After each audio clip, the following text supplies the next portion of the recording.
Hi, everyone. Welcome to Office Hours. If you're watching on YouTube, you can find out more about what we do at officehours.global. Our first hour is general discussion about digital media production. And our second hour is usually something we want to spend a little bit more time on. And today, we're really excited to be launching our first Accessibility Saturday. So the next 7 weeks, we're going to be talking about accessibility. And also, as you may notice if you're watching the program, figuring out the best ways, best practices to actually achieve accessibility in our streams. So we're really excited to have a lot of special guests that'll be coming on in the second hour. We'll be kicking this off with a discussion of disability awareness and etiquette, but we'll also have Sherri Turpin on, and she's going to be talking a little bit about some of the issues that are coming up for accessibility. And so we will discuss that in the second hour. So stay tuned. It should be a great one. Let's go ahead and jump into the questions. Mitch, what do we have? Thank you, Alex. First in, Andy Kokendorfer from Viera, Florida, asking, what is the easiest way to convert a bunch of red camera files for producer viewing? MP4? Thanks. You know, I have to admit that a lot of us aren't using red cameras at this point. I think that a lot of red has been pinched a little bit in parts of the market. So in the film, a lot of the film market, and for specific reasons, for instance, global shutter, there have been reasons to use red, but I think a lot of times Sony and Blackmagic and even Canon and Panasonic have all grouped to a place that really red opened up for everybody else. So I think it's been a little bit of a challenge. What I would do right now to do those conversions is probably use Resolve. So I'd probably bring your files into Resolve. I don't believe. I haven't tried to do it with compressor. Compressor might work, and also media encoder is something I'd look at. But from a Red raw perspective, we used to use actually Red's own software to do this. So there's a batch software that Red made that we could import everything. But I admit that I haven't used it for a couple of years. Yeah, go ahead, Mitch. Alex, would you go to a mezzanine format to edit in, even though it's not normal to do that with Red, like go from Red to ProRes? Not really. I mean, the problem is once because I believe Final Cut will read Red raw at this point. And so, and a lot of programs will, I know Resolve will. And I think that the issue is that once you start building those mezzanines, it gets a little messy. Like it can get messy to do the edits, and the machines today are pretty fast. They should be able to do the debarring that's required to make that work. So you can do it, and then you start having EDLs. It just depends on if you're building a full film project or a high value project, you can absolutely go to ProRes. It's going to perform better. It's going to render previews better. You're 100% right. It's just that the EDL process and the relinking process sometimes can be hectic. So if I was going to do something that is a relatively low budget, I probably would not do that, or I would just convert to ProRes, do all the color correction or most of the color correction, convert to ProRes as 4444, and then finish it there as a, knowing that I'm close enough that with 10-bit or 12-bit color, I can get to wherever I need to go. So if I was doing it fast, I'd probably, to your point, I'm now reversing myself as I talk. But I would convert to ProRes if I was moving fast, and then expect to do relinking and EDLs if I'm going to do a large film project with red cameras. Next question. From Michael Smith in Silverado, California. Thought some of the panelists may be interested that Sound Devices MixPre II live streaming event is coming up June 19th at 11 a.m. Central Time. Tips on using your MixPre II mixer recorders in advanced mode from support specialist and MixPre master Laura Salampa. Go ahead, Mitchell. Yeah, I saw that and I registered. What's interesting about the registration is you can ask your questions when you register. So it'll be all there when you come in on Monday to watch the program. Looking forward to it. I do have a MixPre in my future, so it should be interesting. What platform is it on? The stream, I don't know. I mean, I registered for it. It didn't say specifically. No, sounds good. Anyway, I think maybe a bunch of us might jump in. It's 11 o'clock CDT is 9 a.m. Pacific Standard, and that's when we get out of here. So it might be convenient for us to just finish here and go over. And so definitely check that out. We'll see if we can post the link to register both in Discord, but as well as in this forum. Next question. Next one in from Andy Kokendorfer from Viera, Florida. The LG transparent OLED walls at InfoComm were very intriguing. Do you think that these could be used for Zoom meetings? Go ahead, Jeffrey. So what he's talking about, I've got it right here. I did some of the, I passed by the LG booth. I went through the LG booth. These are the transparent OLED signage walls that they have. So you can basically see it. There's a few companies that are doing this technology now. Muxware, I think, was the first one I saw when I walked through InfoComm's InfoComm's booth. But what's really cool about this is things like this, where you can actually make a nice wall. There's a plant sitting, you can't see it because of the reflections, but there's a plant sitting right there. Using it in the Zoom, I suppose you could put a glass in front of of yourself, but you're going to get a lot of glare. You're going to have to try and figure out how to get through that. I don't think it's going to work in the Zoom that well, but give it a try if you got one. Go ahead, Mitchell. Yeah, I was thinking, Jeffrey, in post, if I was doing something to go on that, do you send black through to make it opaque? Did they give you any indication of how you would post for that? Because you don't have a well, no, I really didn't ask them that type of question because I wasn't thinking of Zoom. If I was to do it in Zoom, I would make sure that I'd have a really dark background, well lit to me, and then of course the glass, and of course nothing that would cause any type of glare on the glass itself. So it'd be a process, but it's not impossible. Next question. Tony Mobley from Noonan, Georgia is here on the panel and asking this question. Are there recommended software to create shorts for social media, possibly AI? Go ahead, John. One we're using is called Opus.pro, and it's pretty darn good. We're using it for shorts right now. We're taking our long-form content and processing it through there, and it's working out well. Go ahead, Jeffrey.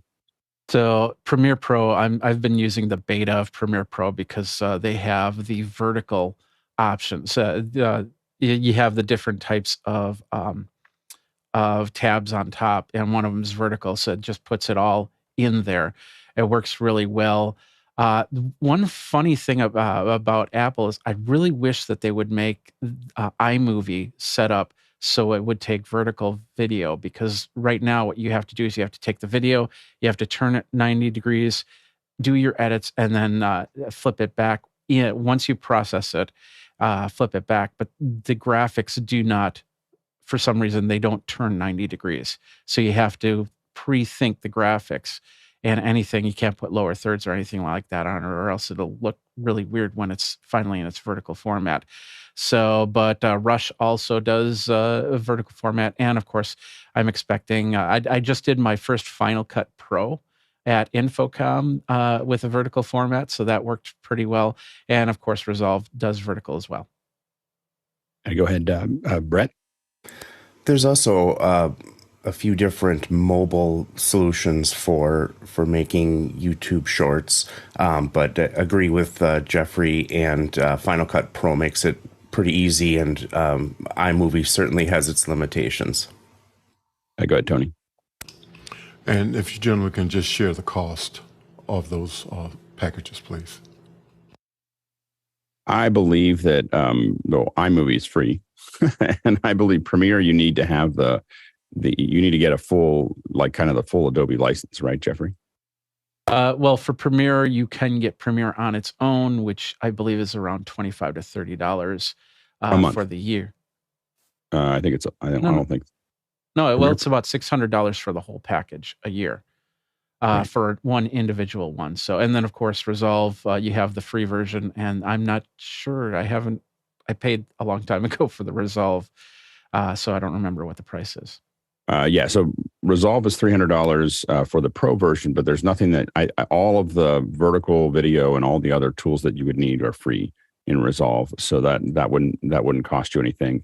Of course, you got Final Cut Pro, which is working on the iPad now, and it does do vertical video and square video, and I think it's $5 a month. I believe, or that's what the plan is there. LumaFusion is another one that does do vertical and square, and it's really natively was designed for iPad. Both LumaFusion and iPad and Final Cut on the iPad are pretty impressive.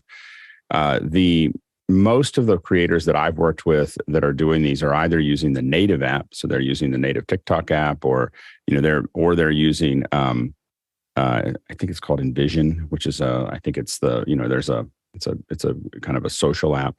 It's there. I'm sorry, Enlighten, Enlight. It's from the same folks that do the face tuning still app. And then the big one though, for a vast majority of social folks that I've worked with are using Final Cut. And a lot of it has to do with speed. So when we work, the smaller the like sub 500,000 follower group is using most of the ones that we've worked with in the past have been using the native apps that they have there, or they're using whatever app. When we see them go over about 1 million, it's 80-90% are Final Cut. A lot of it has to do with cost. They don't have to keep on paying a rental fee. And it also has to do with speed, that they're trying to get a lot of stuff out quickly, and the magnetic timeline for them is really much faster. Go ahead, Jeffrey. Really quick. Wirecast and vMix both have vertical options, so you can actually record vertical videos as for post editing in the 16:9 or 9:16. I always mess that up format. Plus, things like the OBSBot inside the software, you can say, I want this as a vertical video, and it'll actually flip at 90 degrees. You then also have the InStream from YOLObox, and they have a PTZ camera that also does vertical and horizontal videos. And I admit that when I'm doing vertical videos, I almost never shoot vertically. I almost always, unless I'm doing something really, really fast, I almost always shoot 4K horizontally, and then I pan and scan inside of that. It gives me an enormous amount of work, room to work with, in even 6K at times, but it allows me to pan and scan inside of that, and which I found to be pretty useful. Next question. From Paul Wallace in Austin, Texas. Paul asked, Poly Studio P21 personal meeting monitor at B&H for $89. Best for Zoom meetings or Amazon resale? QI, USB-C, great mic, and cam. And there's a link. Go ahead, John. I've been in the video conferencing and streaming business since the mid-90s. Anytime I see a dedicated piece of hardware, I know it's failure. Every one of those, including what you have, Paul, which is the Facebook, whatever it's called, which is now obsolete. So another piece of dedicated hardware, no good. It's, I think that, possibly for throwing into a room that you just want kind of a general purpose, it could be useful.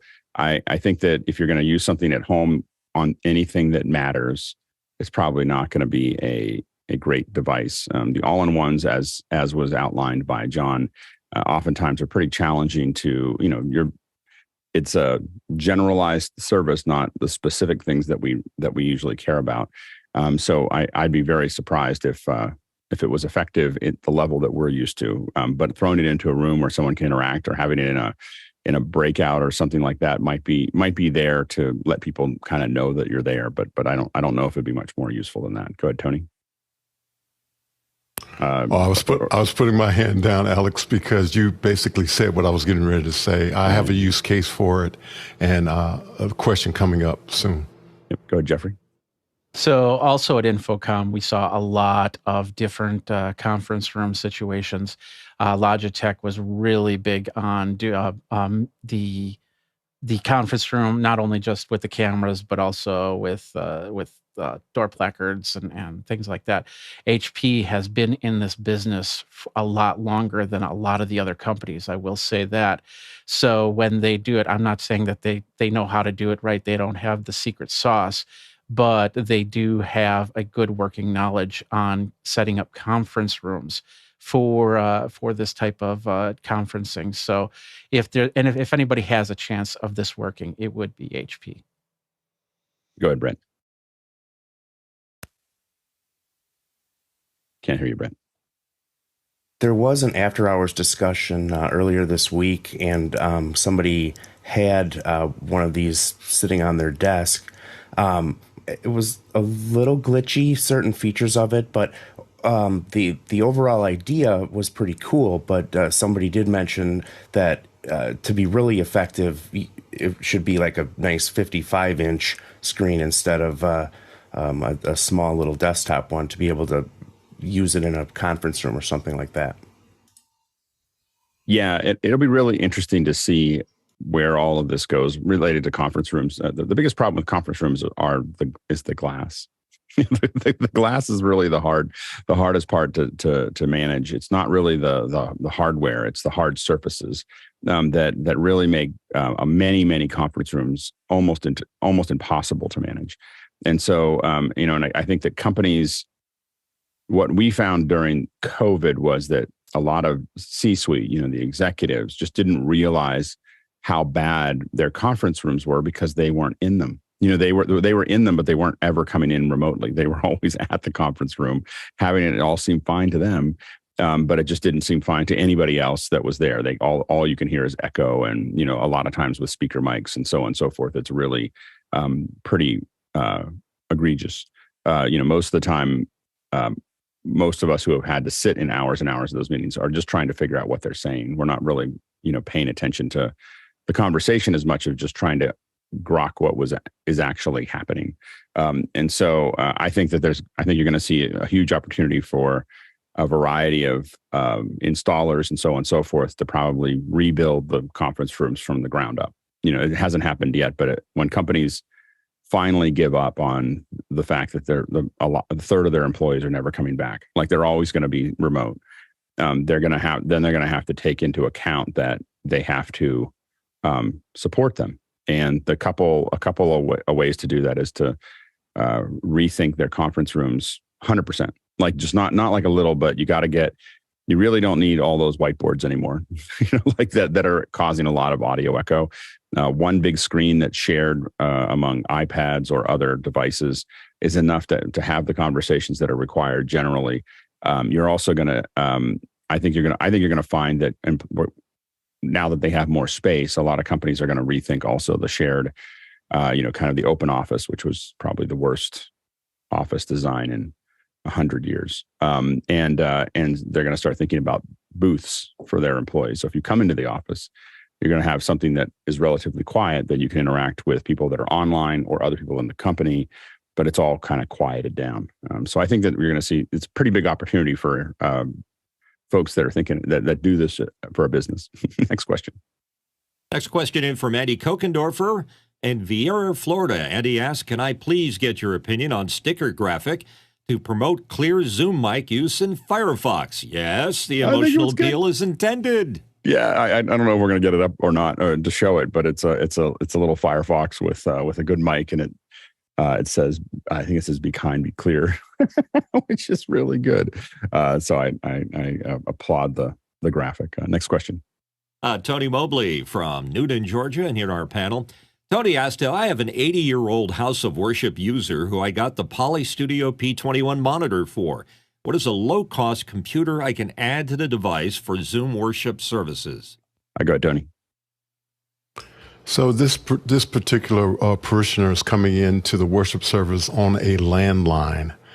And this was, I thought, a solution to be able to bring her into the worship service on Zoom in a more positive way. So I'm looking for a computer that I can add to the P21 monitor that will allow her to be able to participate fully in the worship experience.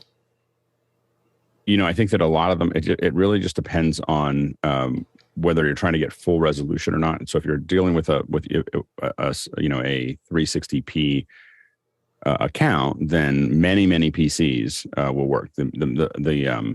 All the little stick PCs as well as the smaller ones. I think I have one sitting around here somewhere.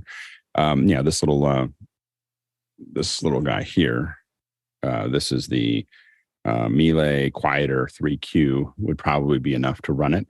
But otherwise, I think that, if you want the full resolution, I think that as you start to get the price closer and closer to $500, then you're probably looking at the base Mac Mini to do that. But this is about $250, I think, to make that actually happen. So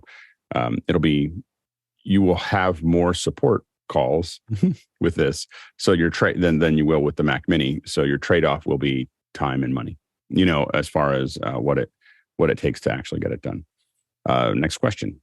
Kirsten Osterkamp from Germany asking, how can I further improve my Brio camera video quality? Brio MacBook Pro M1 using webcam settings app. Go ahead, Brent. I would say the first thing I would review is your lighting, and at the very minimum, have some type of a ring light set up. But the more that you can have a nice, large light source that's diffused and the right coloring, the Brio really shines with a good light source. Go, Jeffrey. So I'm going to show you a little secret here with your Brio. You do this, you take this, and you just kind of take that off. Just throw that away. Take that. It's so scary when you do it the first time. We have a lot of Brios, Yeah. and they didn't do something that would screw out. They just did something you just push in or pull out, and you feel like you're ripping the camera in half when you disengage it. Yeah, absolutely. And then you have a 1/4 inch on the bottom, which you can then put onto a tripod. Eye level. That's a key right there. This thing has facial tracking in it. So, and a window, what they call Windows Hello. So you could actually unlock your Windows computer using the Brio, which is great. Dark background, as dark as you can get, no other things. Try and keep your head in the center because it works best that way, and you'll be fine. Yeah, I mean, one of the things that we found is that we actually want the background to be as neutral from a luminance perspective as possible. So very close to yours. What the Brio doesn't seem to handle very well is large contrast areas. And so, what we have tended to do is put gray backgrounds behind folks that are using them when we can. If not, we try to manage their background so that the luminance values, not necessarily the color, but the luminance values are very close to what they are, so that the Brio doesn't have to do that much work. Now, with webcam settings, you can make some of those adjustments. What you really care about is yourself. Be selfish. Don't worry about the background as far as if you're in webcam settings and you're setting those things. Just look at your exposure. Not everybody can. One thing that you can download that is effective to kind of know where you're at is Nobe Omniscope. Omniscope costs $300 or $400 or something, but the free version will last 5 minutes at a time. So you can open it up for 5 minutes, look at how you're working, and then it'll automatically close, and you can just reopen it again. So you can use the Omniscope for a very long time for free. We have a paid version of it that we can use, but because we use it all the time, leave it up for shows. It's really designed, if you are going to use it for shows, it's designed to be something you leave up all the time. So the cutoff for 5 minutes is great when you're getting started, but what you're going to see there is you're going to see levels that go up and down. And what you want to make sure of is where your face is. You're not seeing any of those peak. And what you're looking for is the RGB parade. And you want to make sure that nothing is peaking over about 90% in that scope. That will greatly improve. And really for skin, usually we aim for about 70% in the general luminance. And if you do that, you'll find that the quality of how the camera looks. And again, big soft lights. The light in front of me I took some rail. I took a maker pipe and some EMT rail and built a 3x5 little window here that has a bunch of lights behind it. And that soft light definitely helps a lot. Next question. From Ike Potter in Hanover, Germany, asking, what are the best apps to remotely control the iPhone cameras by another iPhone via Bluetooth or Wi-Fi? Simple use cases would be triggering shutter, changing settings, and so on. Go ahead, Mandy.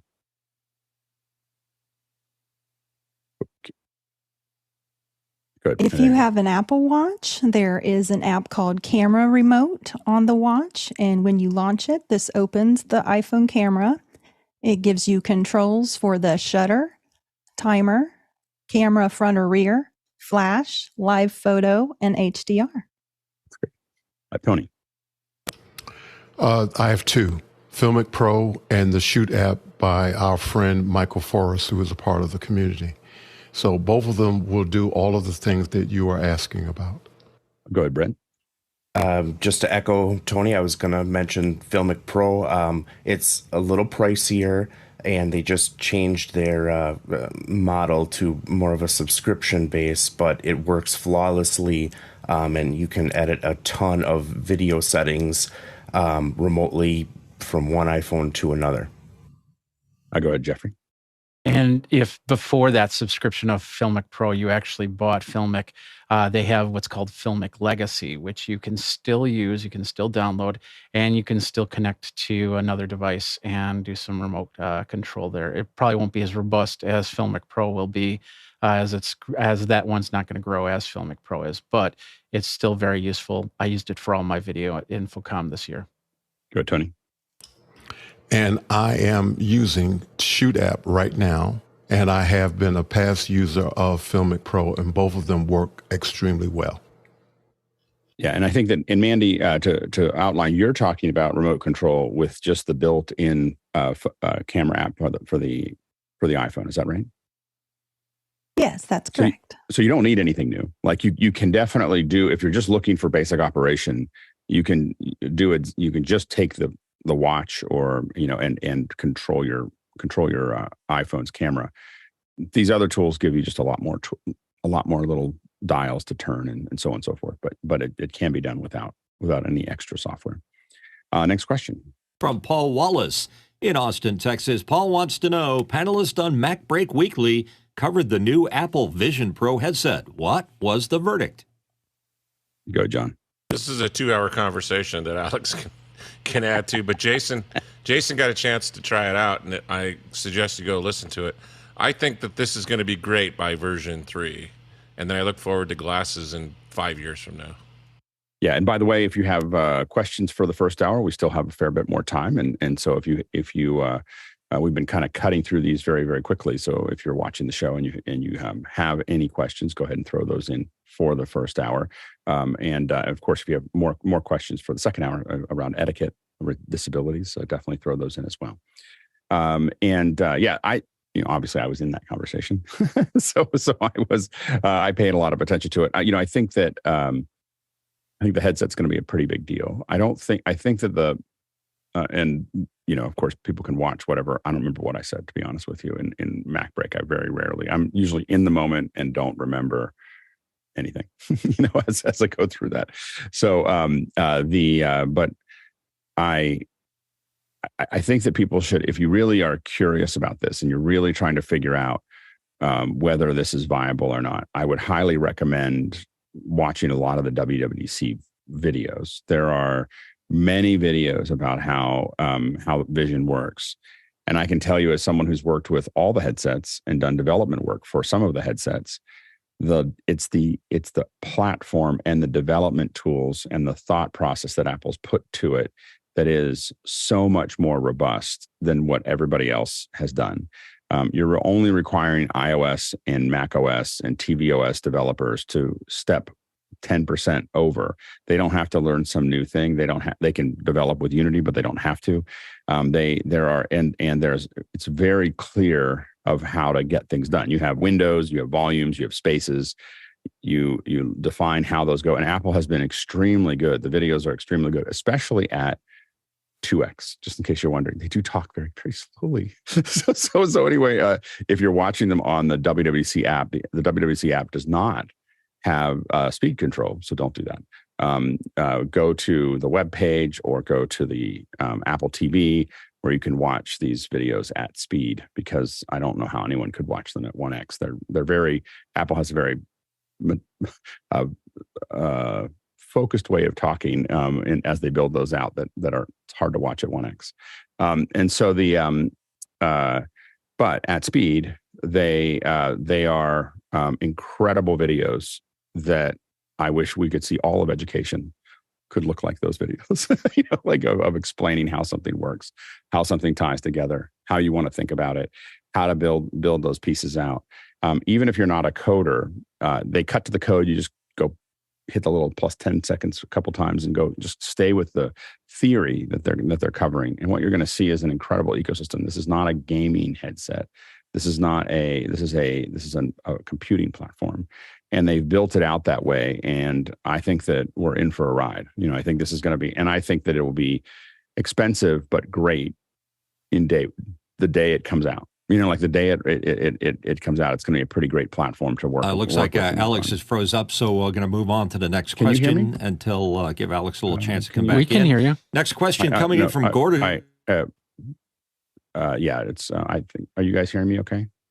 Yes. Yeah, you're hearing me. That's Mitch. Mitch is breaking up. So I think anyway, so I think we should keep on. We should watch this very closely. We're going to talk a lot about it. We're going to talk a lot about all the tools that are required. We're probably going to be doing some labs as we start to think through some of these things. Yeah, so so I would definitely pay close attention to it. I think it's easy for people to poo-poo the first version of things. But I got to tell you that all the money's in the first version. Like if you're developing stuff, like that's where by the time it gets to the third version, the services have been commoditized. Everybody knows how to do it. It's a big deal. And you're competing with a lot of other people. When it's hard and when it's the beginning, that's when you get yourself established. So we're going to spend a lot of time before the headset is released, getting good at how to use it. And by the way, as we talk about accessibility, the opportunities for accessibility inside the headset is pretty amazing. So, I think that, it's really exciting to be able to have Apple talks a lot about it, and there's just lots of places to put things and to add things and annotations and all kinds of other things that I think are going to be revolutionary. So, but I think that we don't want to say, oh, we're going to wait for 2 or 3 years and see if we're going to develop for it. Being there out of the gate is going to mean that, a lot of people will buy apps just because they're apps on the headset. There's a lot of companies that are going to be looking for how to do this. But I can tell you, as someone who mostly rides the beginning of waves and then moves on once it commoditizes, that the time to pay attention to the headset is now, not 2 years from now. Next question. And the next question coming in from Gordon Lake in Los Angeles, California. The portal from Facebook used to be good for bumping Zoom meetings to 720p. Does it still have value? I think some people still like to use it. I don't know. I have one, but I keep it in a box. I'm not that excited about leaving a Facebook device open in my kitchen, or anywhere else that might be listening. So I think that it's not something that I've been, I got it mostly to bump to 720 and to test it, but I don't leave it on. I turned it on when I needed it, and so it's now probably going to go back here as a in my little graveyard of cool things that existed at one point in time. Next question. Next question coming in from David Brady in New York, New York. David asked, I have a project coming up at the Sunday place and will need to install multiple projectors for a video mapping project. What would be the most cost-effective way to cable things up where each projector is at a discrete surface? I think the first thing you want to think about is the run, like how long is the run, and where do you need to get to, and then also you need to think about what the resolution is. So at 1080p, I think that you could do things like NDI to get to those things. That would be simple networking to make that work. But I think as you go into longer runs, and if you want to have the opportunity to go to higher resolutions, you probably want to be thinking about fiber and then fiber to HDMI converters. To make sure that you have that. And again, if it's in the low hundreds of feet, you can do a lot of things with copper. If those projectors are HDMI, at some point you'll need to convert from SDI or from fiber back to HDMI to get there. HDMI does not run well. You can get fiber versions of the HDMI. Here's the problem with the fiber HDMIs: they're really expensive. And so you get these active fiber that only go one way. They are, if they get pinched or broken or whatever, you now have a $300, something you can, I guess, tie the door open with. But if you use something that is like SDI or fiber, a lot of that is a lot less expensive than the long HDMI runs, the dedicated HDMI cables. And then it's still less expensive to run SDI and then convert it back to HDMI than it is to run those long HDMI cables. So I would think hard about how long those runs are. If the runs aren't very long, then you have lots of options. But I'm going to guess that those are there. Coming back to it, I think that it's just a matter of, this gets into what software you're using. So for instance, if you're using something like if you're able to break something out into an SDI card, then you may have some options there. Again, this is I don't know. I'll be honest. I'm not sure how to do this in a super cost effective way. But you can do things like an SDI card, and then if you have something like Resolume from Arena from you can map everything to those individual surfaces. You can also do something with QLab. We'll do things like that as well. So I think QLab and Resolume are two things that I would probably look at pretty quickly to map things against many screens. So I'm very, very curious as to what you come up with. Again, a quick reminder that you can ask questions in the first hour and the second hour. Let's go ahead and jump into the next question. Ian Alford from London asks, what is the cheapest external PCIe box for a Blackmagic I/O card on an M1 Mac Mini? Go ahead, Mitchell. Yeah, there's a nice one rack unit one that will also hold your Mac M1 in it, and you can rack mount it. And I believe there's two versions of it. And Alex, you bought the wrong one the first time around, and I wanted to make sure that we knew which was the right one. You're looking for the full-size card. So Sonnet makes the SE1 and the SEL, and it is the SE1 that you want. It is going to be the full-size one. They look identical. They are the same price, and all it swaps is 1 and L. Whoever thought that was a good idea to do all of those things should have a talking to. so about like a little introduction to not send, or maybe this was a whole plan to get everyone to buy 2 boxes, but the SEL does not fit the Blackmagic cards. The SE1 does. They're both about $350, and they are a Thunderbolt. So I think those are the cheapest ones to get the PCIe box from the IO, and that's what a lot of us use to get those out. Next question. Next question coming in from Paul Wallace in Austin, Texas. Comment on the Poly Studio X52. It's just released 20 megapixel 4K Ultra HD 95 degree front of something camera, and there's a link to it. Field of view is what that is. Go ahead, Jeffrey. FOB. We did a lot of covering on that earlier with the other question, but the reality is exactly what Alex said, is that it's not as much of the camera and the microphones now as it is the fact of the room that it's getting put into. And like I said, at InfoComm, there was a lot of meeting rooms that we got to see the future of the meeting room.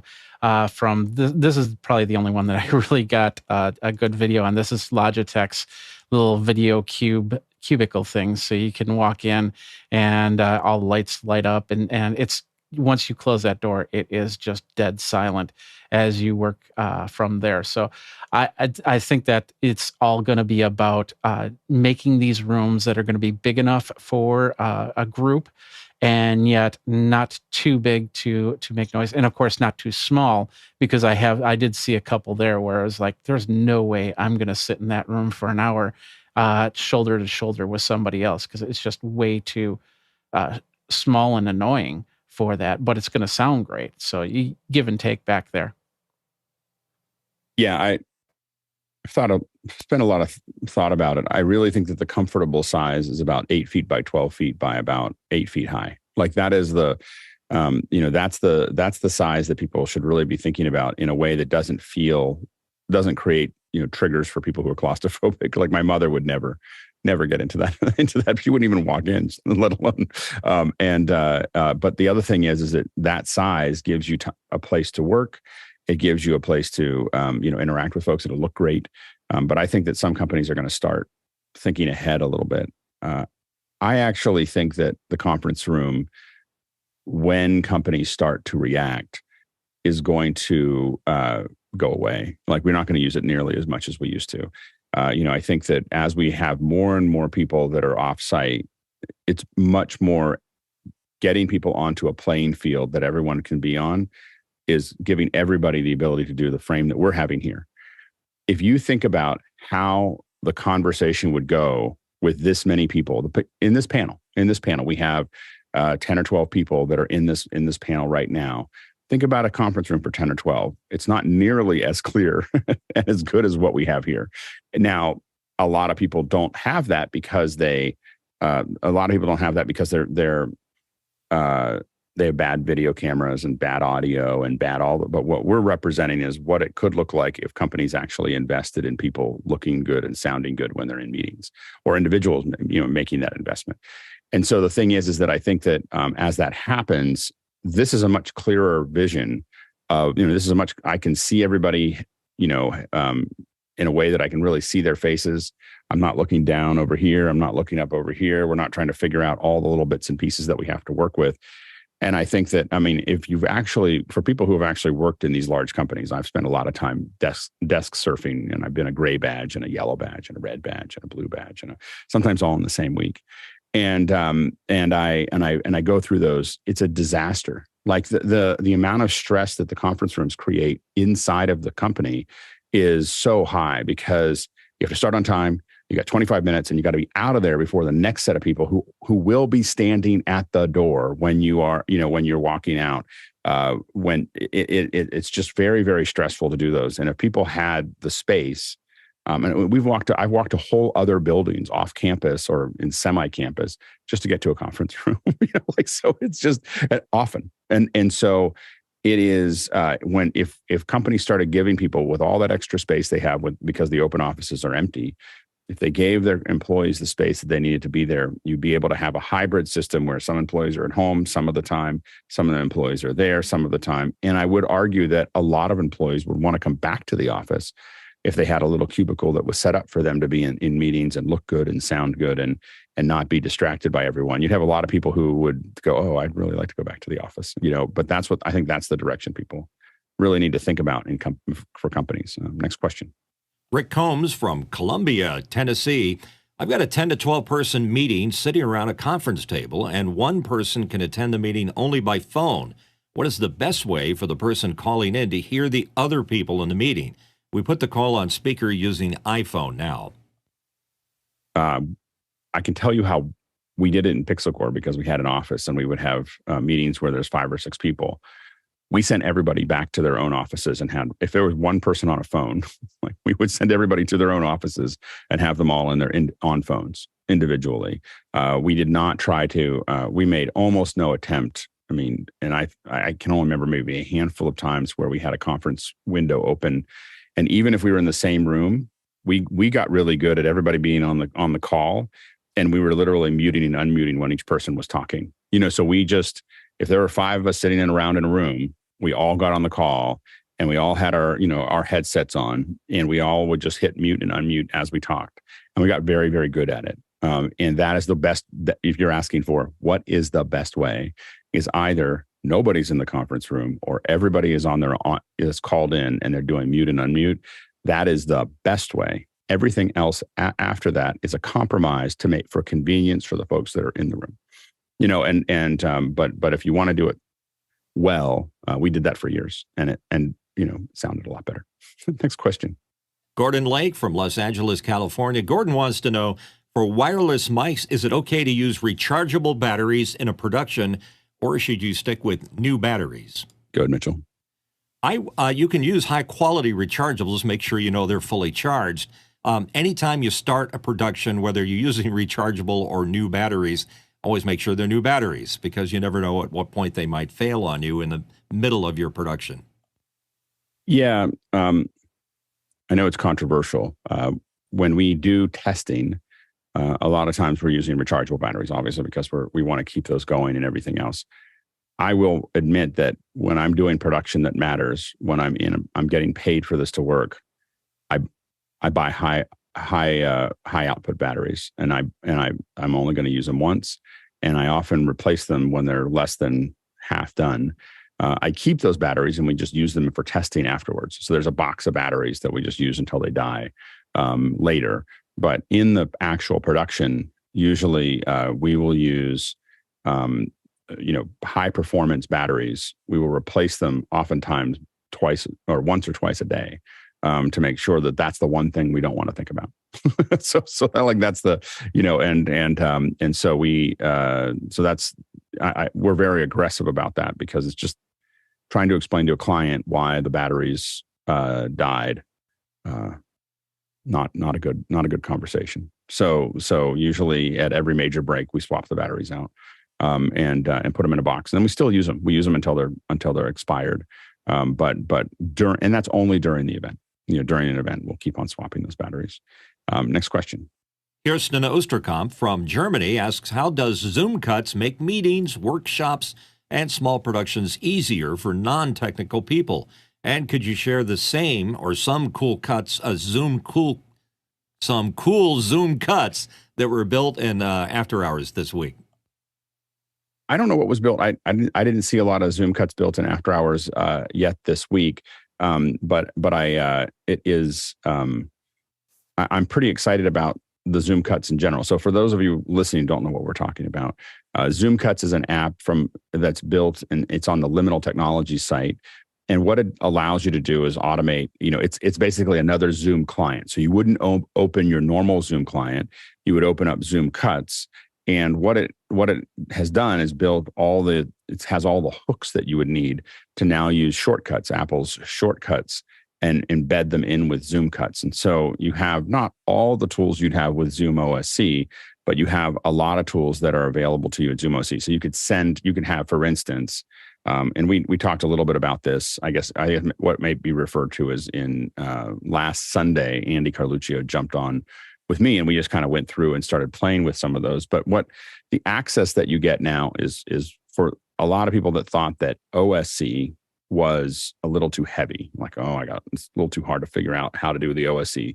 Zoom Cuts is going to give you all of the things you probably thought you needed then. And the other thing is that it's now integrating your shortcuts that you can use for the rest of your system. It can integrate those into Zoom. So you could be talking to, for instance, Mix Effect Pro and tell it to do something, and then tell Zoom to do something all at the same time through a set of shortcuts. And so I think that there's a lot of possibilities of how we do that. Now, I'm using it for some of the most simple things. I have a Zoom cut, or I have a Zoom cut that enters after hours. Like I can either say something, or I can just touch it and it'll just open up after hours and log me in. Same with office hours. I'm not using it today for a variety of technical reasons on my end because I was changing a bunch of stuff. But but I normally jump into office hours and after hours now with a Zoom cut in through Zoom cut to make that work. The other thing that I have is the ability. I do have I now have a shortcut that I can mute and unmute. That I do. I have a hardware version of that, but it's nice to have a software version for whatever reason I need it. And then I know that this gets into the integration. I have it set up so that if I say I want to join after hours, it will turn on all my studio lights. So it'll make sure that all my lights are, like, I can just come in and say it. And like, for instance, I have a shortcut right now that does this, right? So those are all my lights there, and then I can turn all my studio lights back on. And that's a shortcut, and I can activate that shortcut along with my Zoom. So I can say join office hours. If my lights aren't already on, they will come on as it goes through that process. So that's the kind of integration that I'm starting to work on, to get that. And I have to admit that before Zoom cuts, I really didn't spend much time on shortcuts. Like, I was like, oh, it's cute. I'd been using Automator for a long time and Apple Scripts for longer than that. And I was like, okay, shortcuts are fine. I didn't really spend much time on it. They're really cool. Yeah. So the shortcuts on Apple's platform are. Now that I'm digging into them, they're remarkably easy to create and really, really fun to build stuff with. So I'm afraid that I'm spending too much time fiddling now with like, oh, I can do this little thing and then I can have a button on it. And one of the things I'm doing is you can get these kind of buttons on your phone that are there. And what I'm looking at is, having a old phone kind of dedicated to that. So I have a couple buttons that I can just sit down and tap, as well as using. I have found that Siri has been hit and miss with the shortcuts. I think it's because I have so many Apple devices in one place that Siri seems to get confused. I haven't figured that out yet, but yeah, go ahead, Robert. I think the other thing about Zoom cuts is that once you've defined a certain amount of shortcuts, you can share it very easily with the second person. And that makes really unifying the way people who are attending a meeting very simple to use, because they don't have to be technical. They don't have to go into the config. They just get a package that they set up and run. Yeah, I agree. I think that there's there's going to be a lot of remote things that we can do with Zoom cuts as we move forward. And you're 100% right that as we get even more complex ones that really do all the things we want it to do, I think that there's going to be a lot of the ability to do a lot of really interesting, much more complex things. And I think that because of what Adam works on in general, the production studio, and he works on shortcuts, I think that there's going to be a really interesting integration between Zoom's production studio developments and shortcuts. I think I think we're just seeing the very beginning of the development that Adam Tao is undertaking at Zoom. So, and we had him on, if you're wondering what we talked about here. If you didn't see the episode, we had Andy and Adam on about a week ago, discussing Zoom cuts. I would highly recommend looking at that video. Next question. Next one in from Craig McFarlane from Boston, Massachusetts. Craig asks, I recently noticed YouTube's transcript feature. It includes all of the ums and ahs. Why wouldn't they just leave those out? Go ahead, Jeffrey.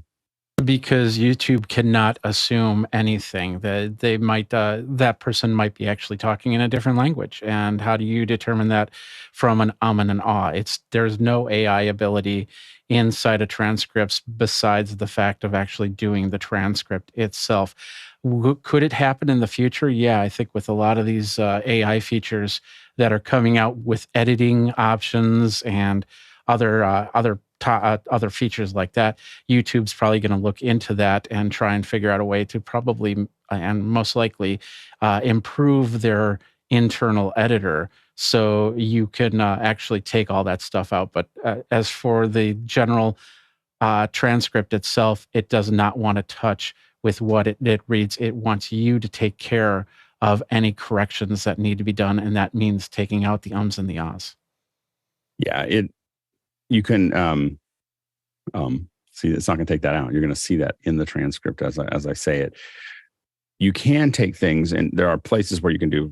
You can probably take it out and condition it itself. These are SRT files. You can download them from YouTube. You could process it and say replace every with a space, and just go and then push it back in, and it would clear it out if that's what you want to do.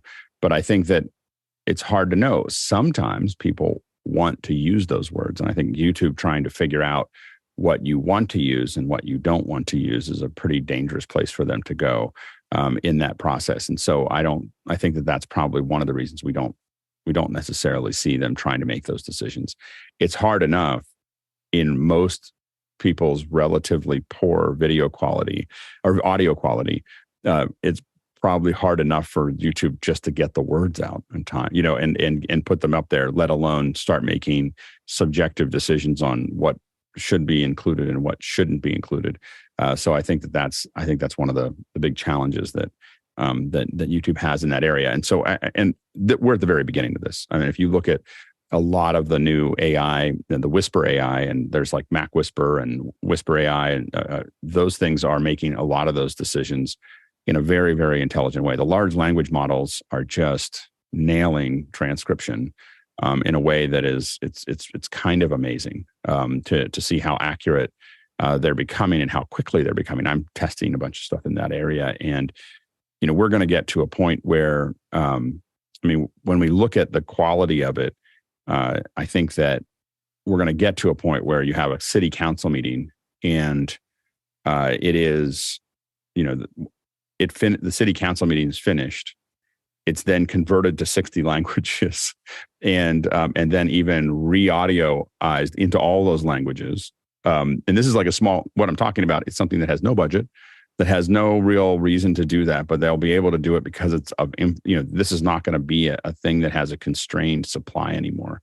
And so what we're going to see is anything like that. So you have a city council meeting, and 20 minutes after the what we did, you're going to see all the transcript. You'll have subtitles in 60 languages. You may have voices in 60 languages. You'll have summaries in 60 languages. You'll have all of those things, and all of that will happen like that.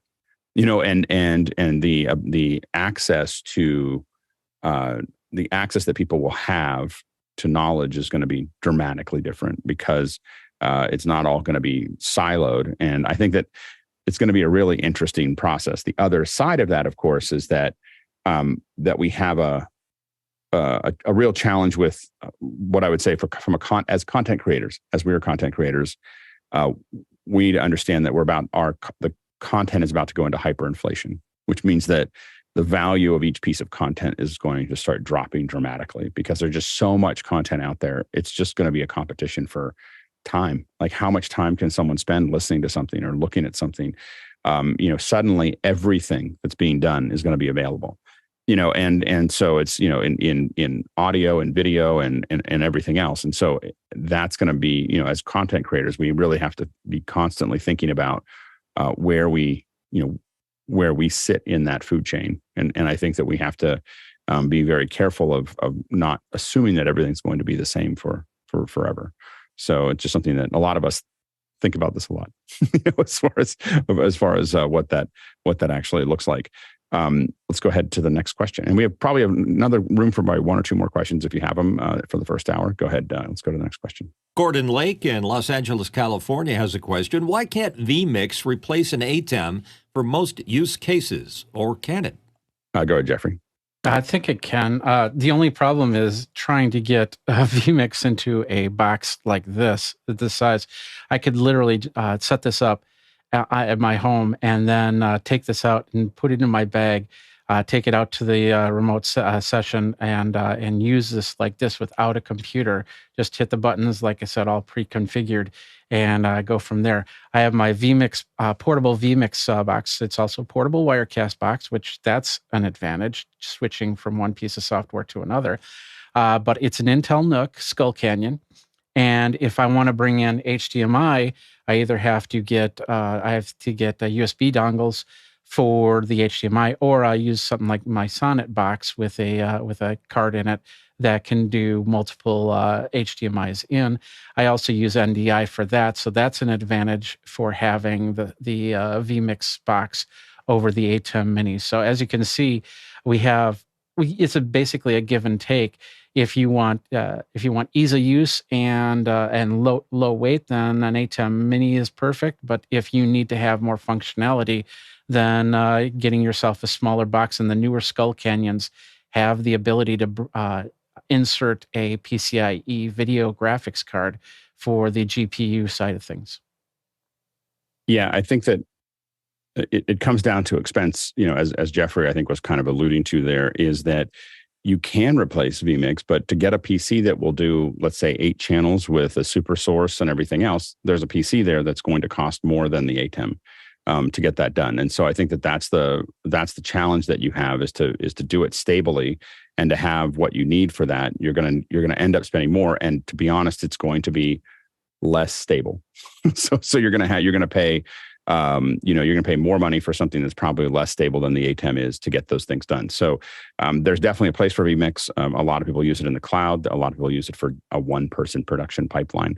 But I think that the challenge really is that you are trading oftentimes. I mean, I was using vMix for an event recently and got to see, where things start to get caught up in, slow frames, so what we call slow frames, which is that it's not doing the full frame rate when it's making some kind of transition, and a lot of the idiosyncrasies that come with that software is with any software, you have some of those challenges, and you just really need to make sure that you have a PC that has enough headroom to make that actually work. And that starts to become a lot more expensive or at least a little bit more expensive than something I can throw in a backpack.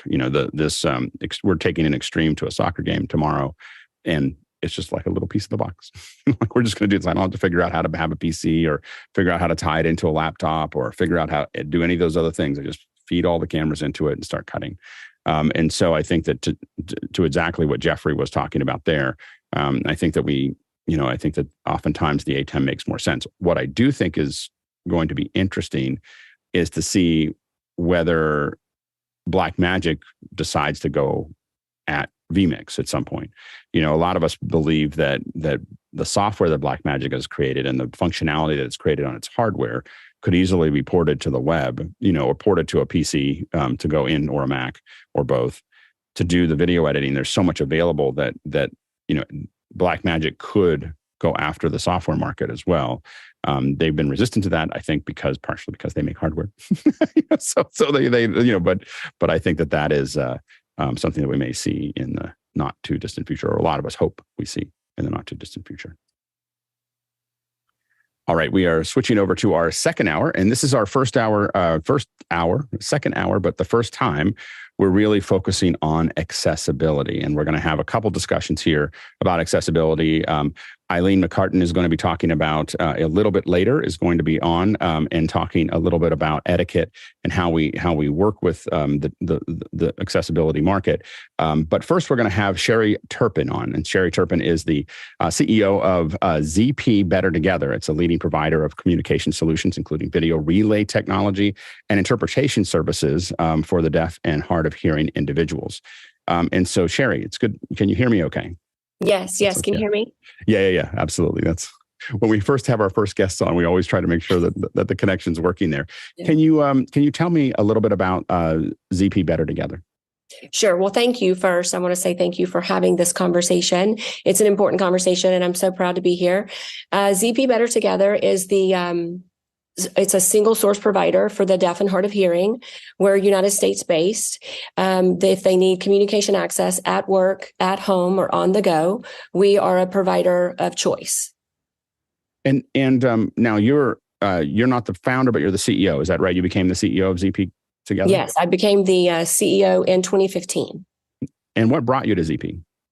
So my background is technology, so it made a lot of sense. I had never met deaf in 2015, so to say that this journey has been the most rewarding journey of my career would be an understatement. The technology is just grossly behind. And right. So I came here to try and really make a stand for and with this community to have the same equal access that you and I and every other hearing person take for granted every day to live our lives. And so that's what interested me. Can you tell me a little bit about that? So what are the issues? What are the issues that are happening right now that affect the deaf community? So there's a laundry list, but the probably 2 or 3 that keep me up every night are you and I've had the same phone number for 25 years, and I use it for my personal use, for my business use. When I go to a bank, anytime I need to fill out an application, I have one phone number. I use that phone number for all communication. The deaf, unfortunately, have to have 2 phone numbers. One for texting, which is through a cell phone carrier. And the second number is for the video relay service via video technology for them to see the interpreter and speak in their natural language, American Sign Language. It's a 3-leg call. And the interpreter then speaks audio to the person in which the deaf are wanting to communicate with.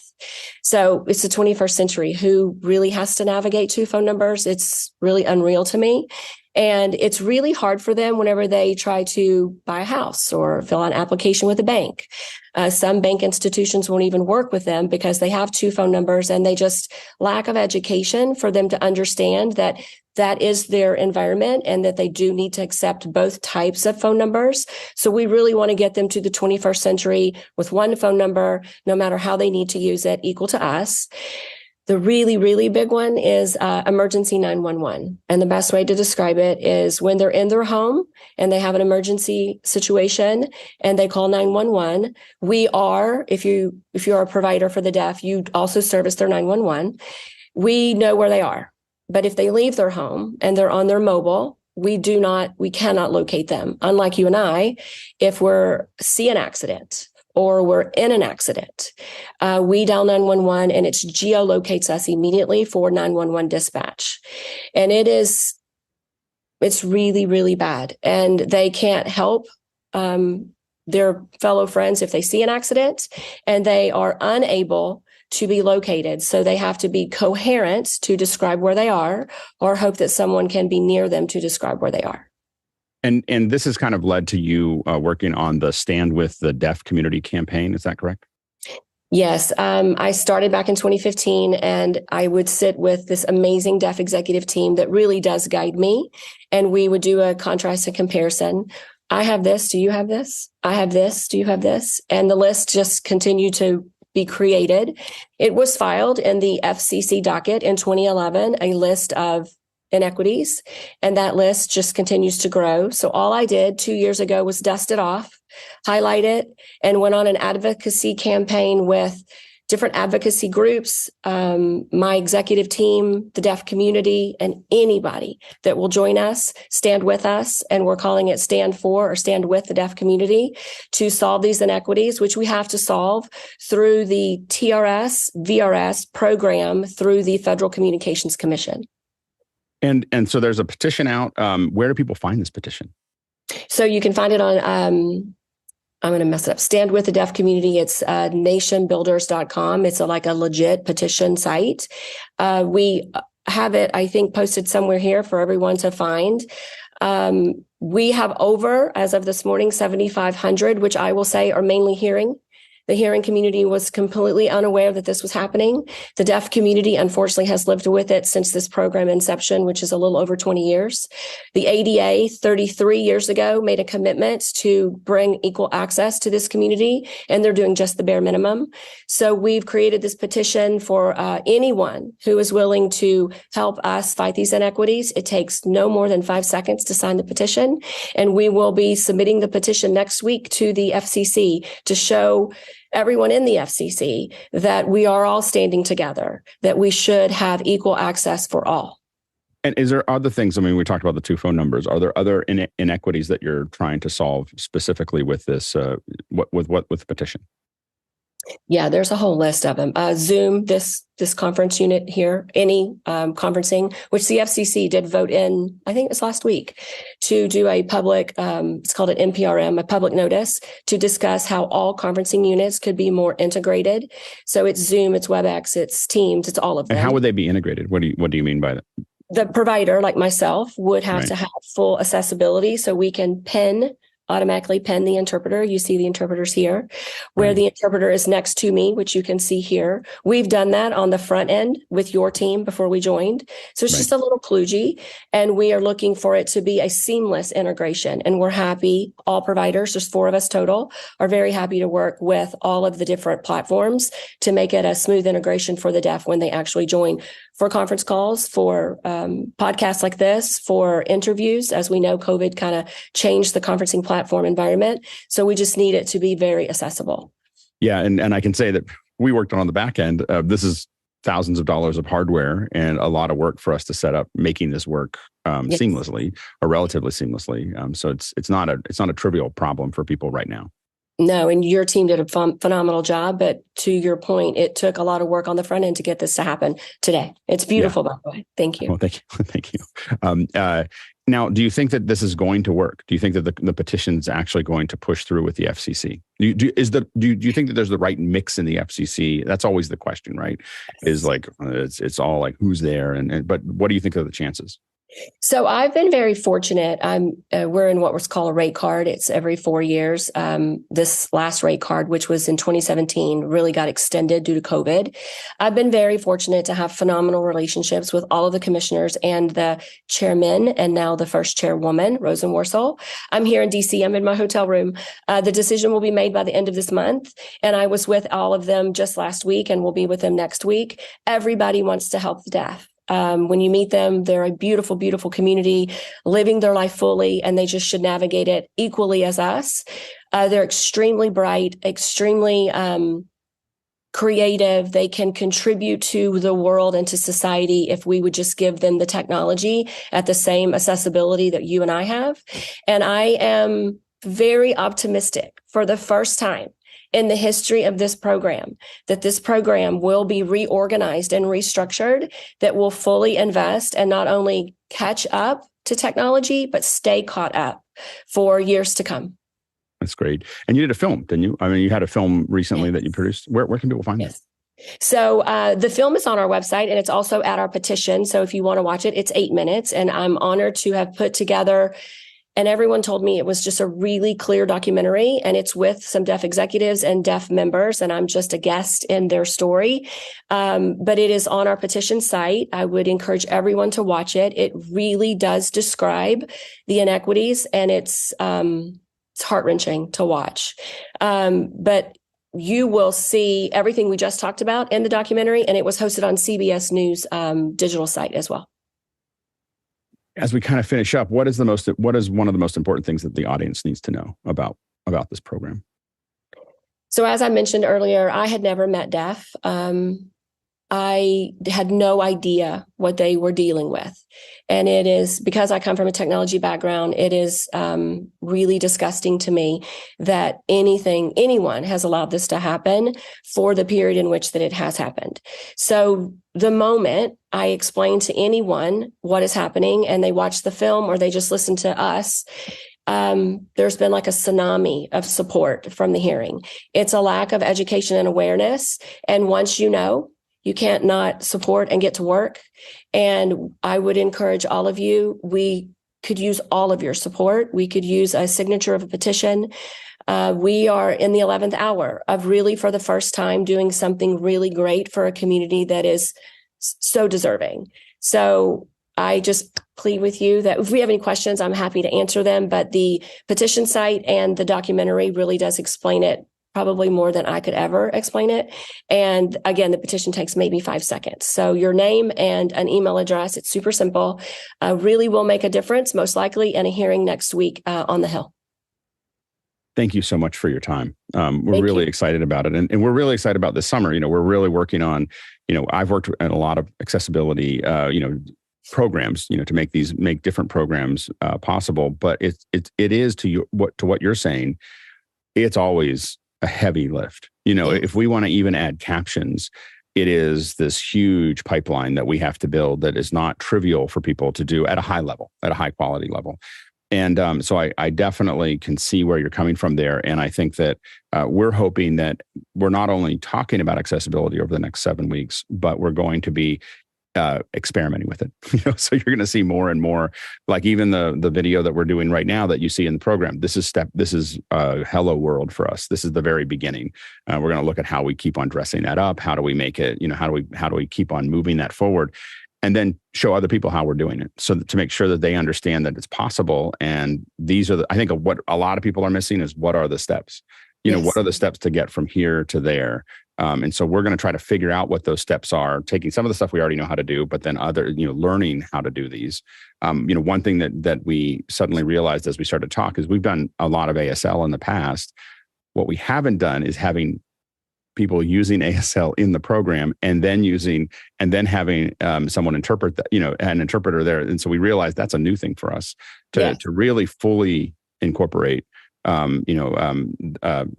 into the actual conversation. So I think that's going to be really interesting.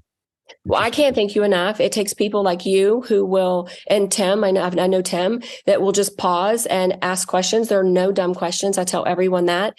The community as a whole in the United States is very small compared to everyone else. And so it just takes us really fast-paced hearing world to slow down. We're here to help. ZDRS and Purple are here to help, here to educate.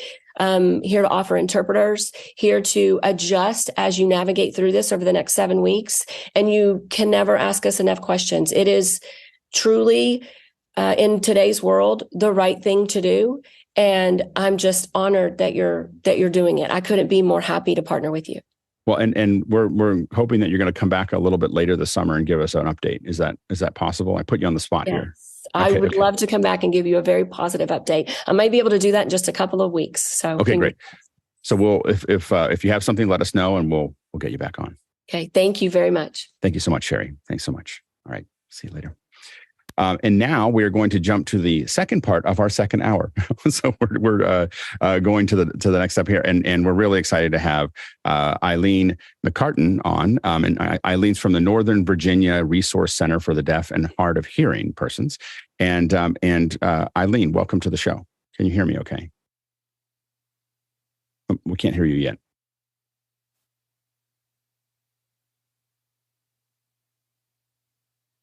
Okay, thank you for having me. I appreciate the time. So I'm Eileen McCartan. I'm from the Northern Virginia Resource Center for Deaf and Hard of Hearing outside Washington, D.C. And I have a hearing loss. I was born hearing, but lost my hearing in childhood. So now I have 2 cochlear implants that I use to communicate. Also, I know American Sign Language as well. So I'm using the interpreter. And I just wanted to talk about some of the things that are maybe challenging for people who are hard of hearing or deaf to access technology. For example, we, in the beginning of COVID, worked a little bit with Zoom to allow the captioning to be a free option for people. Right. I'm seeing here, like, you don't have captioning, and I think it's a journey, because people are saying that they want the captions on because it burns in to the Zoom, and as we know, automatic captioning is not accurate always, and it does detract from the message if you're reading garble, which we call craptions. And that's a good. Not just oh, I love for, that. deaf or hard of hearing people, but hearing people as well. They don't want to see that. They don't want to see that. Well, and to be clear, what you're seeing when you're here, there's captions, I believe, on the YouTube output that a lot of people are watching. We have a production version here, which, to your point, we have never thought that we need captions inside of this meeting, because it hasn't been, because this isn't what people see. Like what you're looking at here is not the outward pointing event. But now that you've brought that up, on these Saturdays, captions we'll get that working for the next week. So thank you for pointing that out. Right. So that now is an issue, because for me, I use captions, and I have a backup because I have a automatic speech app on my phone. There are a couple of them out there that are pretty good, that are being used as sort of a backup to what's happening here. Right. And it does give me, because I am someone who's late deafened, and unlike there's people who are born deaf who use American Sign Language, which is a small portion of the people who have hearing loss in the United States. The proportion of people who are hard of hearing or have some age-related hearing loss is pretty big, and that's almost it's like an invisible disability, if you will. And those are the people who, for whatever reason, they just want to be able to enable the captions for themselves. They don't want to tell anybody that they need them, but it does function as sort of a, backup. Again, if you have a face and you have the captions and you have the audio, you have a good chance of putting it all together into a meaningful message. However, I'm noticing, like, on this, and I don't know if it's going to happen in the final complete version, but people who are speaking, their lips are out of sync with what they're saying. So that puts a kind of a burden on the hard of hearing person to try to use lip reading as their. Yeah. And the output, one of the challenges for Zoom is that, and because of the pipelines, is that everything is often a little out of sync. The final version generally is in sync, as much as these kind of online things are. But to your point, they often look out of sync in this room that we're in, that is distinct from if we sync our audio here, because a lot of us have some pretty big video pipelines. We're not just coming in with our webcam. If we sync it here, it will increase the latency of the overall event. So we try not to sync them into this zone. And to your point, we haven't been as sensitive to that in the past. So it's something for us to think about.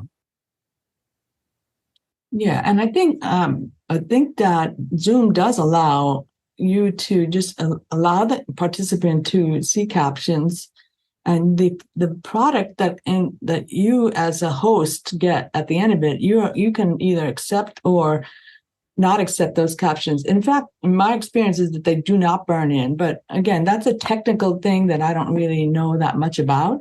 But the ability for people like who are maybe from other countries who are joining this event, they probably would also benefit just from having the ability to have auto captions, even though they know they're not going to be perfect. But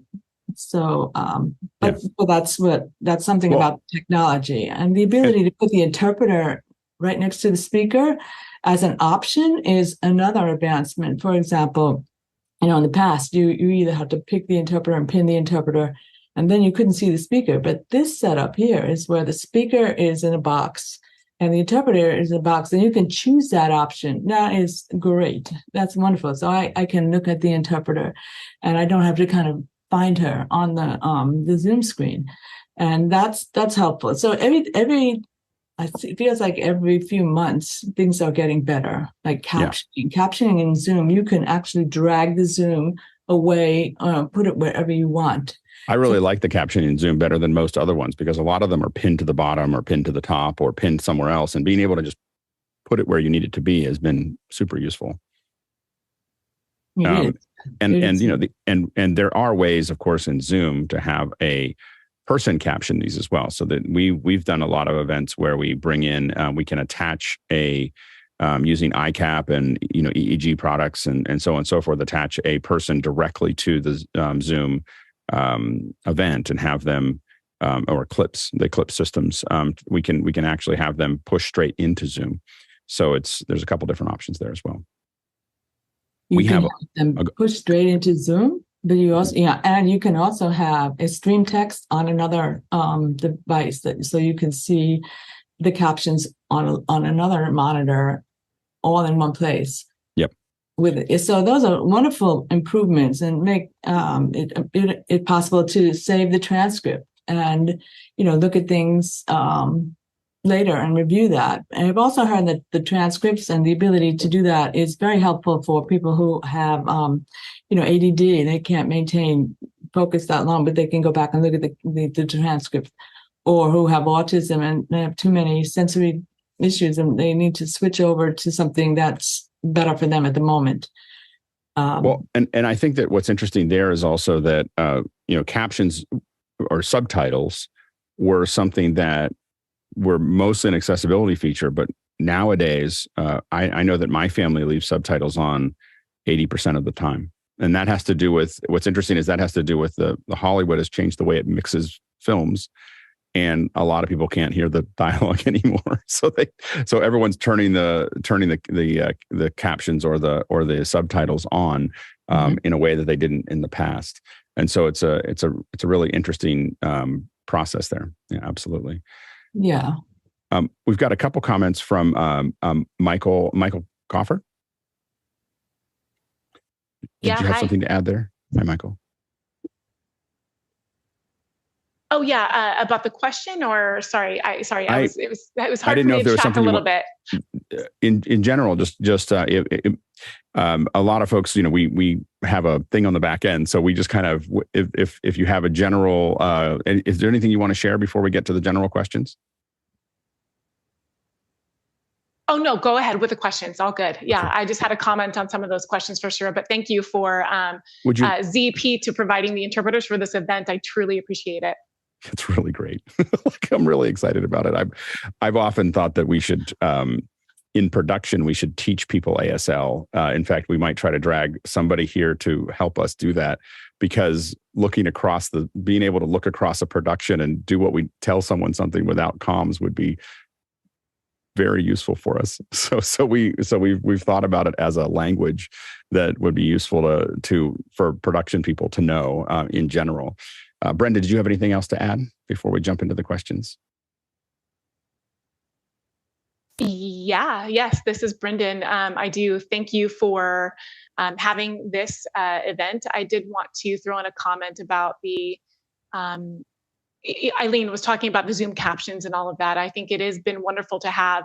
I worked at Meta, and that was during the time of COVID, and I really had no access. I had no access to anything. So kind of screamed for that and worked on improvements. And it was really, really hard for people who didn't understand out there. They don't understand that we have to do it on our own. We have to turn on a lot of connections and do things on my own. And it's frustrating and it's hard. So people can understand how annoying or frustrating that is, and getting the bigger picture on how it truly is important for everyone. The features are important for everyone. So making those improvements for everyone, not just me, every deaf person, you have hard of hearing people in your family, children, even people with auditory issues. So it's not only deaf people. We think, you can hear, it's fine, it's great, we don't need that. But I think the captions are great for everyone. So thank you for that. And just, go ahead and move on to questions. All right, let's go ahead and jump into our first question. And the first one comes in from TJ Asher in Minneapolis, Minnesota. TJ asks, do folks with hearing impairment prefer ASL or closed captioning for an event or show? Go ahead, Eileen. Okay, so first thing, a lot of people who have hearing loss do not like the term hearing impairment. They prefer deaf or hard of hearing. So as to the question about ASL or closed captioning for an event, it really depends on the person. Like if you are late deafened and don't know American Sign Language, then clearly you would not want an ASL interpreter. And so it depends on the person's interest or ability to use American Sign Language. So at Kennedy Center, for example, they have Kennedy Center is Washington, D.C., and has a lot of open caption and interpreted performance options for people that they can choose either one or the other. And sometimes there are some that have both. And the reason some people might want to choose an ASL interpreter is they want to get more of the emotional, the facial expressions, the tone of the play, but they can't really get that with captions if they have no hearing. But there are people who are like captions because they have some hearing, and they may also use their assistive listening device that brings audio directly to their hearing device. And that helps them kind of put a whole picture together of a more pleasurable experience. So it really depends on the person who, what kind of ability they have or what kind of hearing they have. Go ahead, Breden. Yeah, so you're exactly right. I think to add to your comments and discussion, yes, you definitely want to see the emotion and the tone of it. You can't really tell the tone in the voice in captioning. Some people actually speak very monotone, or they include sarcasm. So it's really good to know, like when you see that in the interpreter, you see the sarcasm there or their expressions that they're having. You can't see that in captioning. As I said before, there's a variety of deaf people out in the world, and the level of deafness is different. Some people actually, don't have very good English proficiency. So American Sign Language interpreter would be more beneficial to someone who maybe doesn't understand written English. Michael?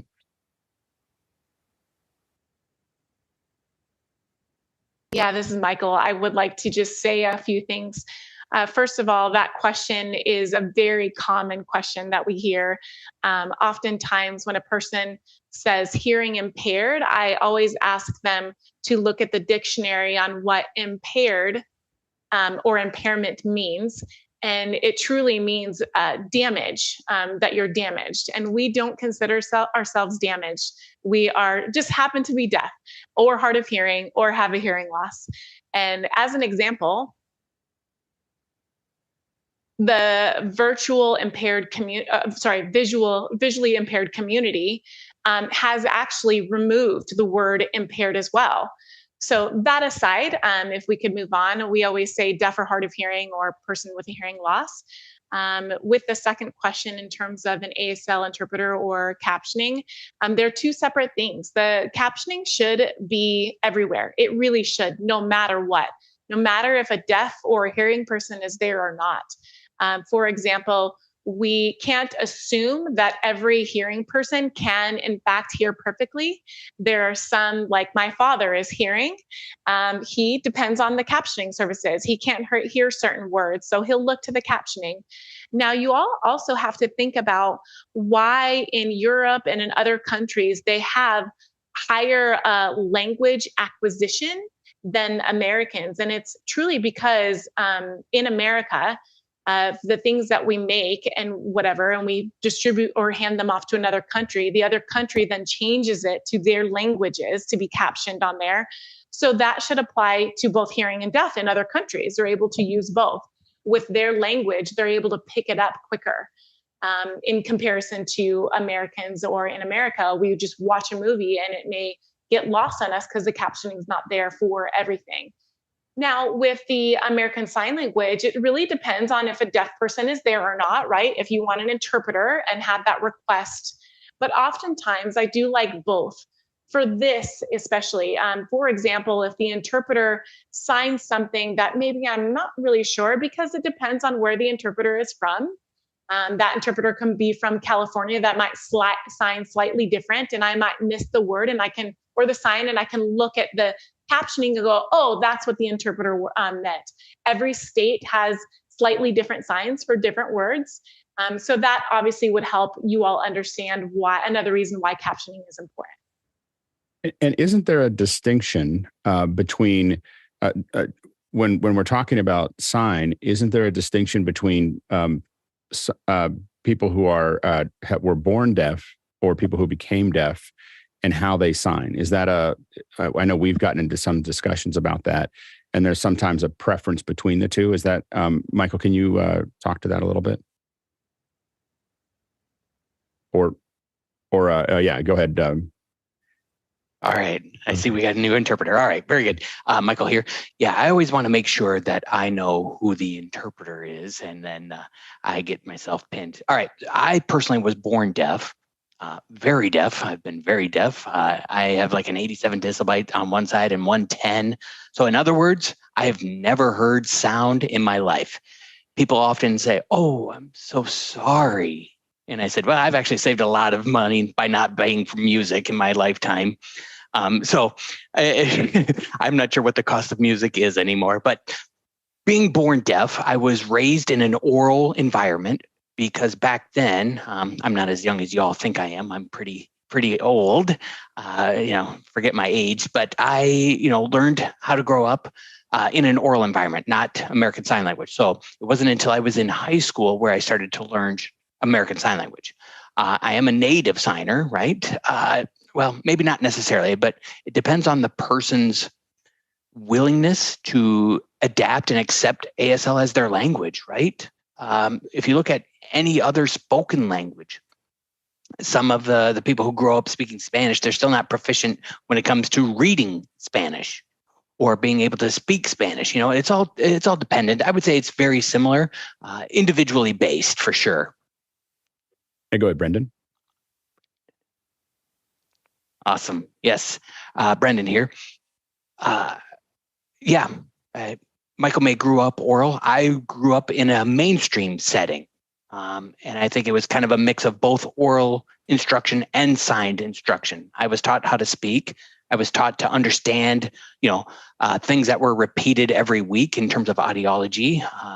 My wife is hearing. I can speak with my wife.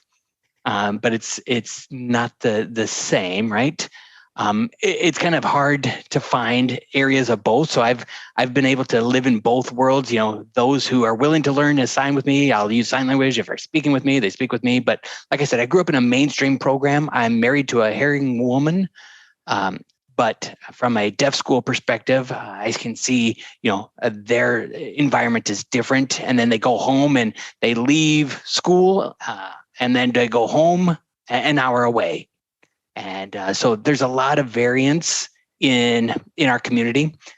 My mom supported my growth and wanting to know both. And that's how I became who I am. I'm a technical engineer because of that. And I think there are different views, right? I think there's a lot of similarity. You see parents that do or don't support the learning. I think whatever it takes to become successful and to break down any communication barrier is the goal. Go to the next question. Next question coming in from Jason Robertshaw in Sarasota, Florida. Jason wants to know, what are some affordable options for meeting an ASL request? I'm leading a 2-hour professional development workshop over Zoom. 3 of the participants have requested an ASL interpreter. Go ahead, Eileen. Okay. Myself. Okay. So sometimes there might be a bit of a discount for having someone as a remote interpreter, such as this meeting, but at the cost of interpreters for on-site might be a little bit more. So you're having a Zoom meeting. It's really but you have a 2-hour Zoom meeting, you're going to need 2 interpreters, and it does cost, but it is something that we hope that you build into your budget as you plan your year. So there are some ADA requirements for certain size businesses that must provide accommodations for those people who ask for it that are reasonable. And you generally do have to provide an interpreter or interpreters for your events. But as to the cost, it is just something we hope that you budget for. I can't really give you, you don't really want to save money and have poor quality. you want to have a certified interpreter who knows what he or she, the topic for sure. You want to share information ahead of time, technical jargon. So that's not really an area that you can save money, unfortunately, but it's worth it. Go ahead, Breden.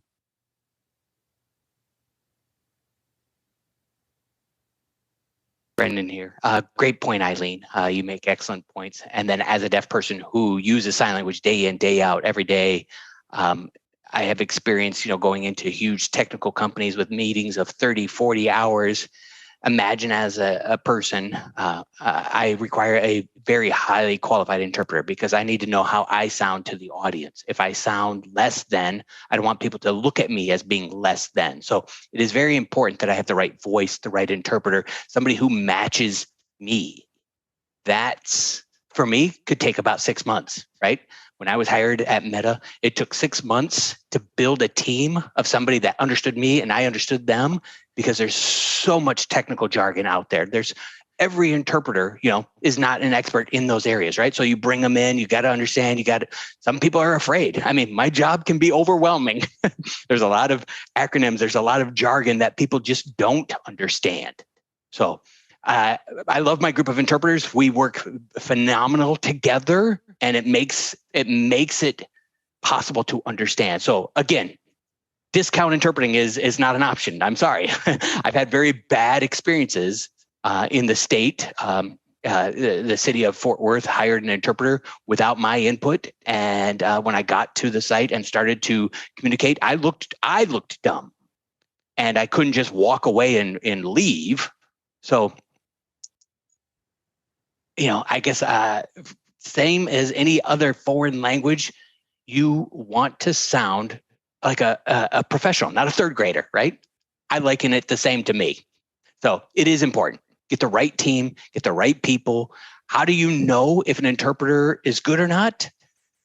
Ask the deaf participant. They know who are good. They know who is good. Yeah, oftentimes in our work, we say that content is easy to make or it's easy to watch, but rarely both.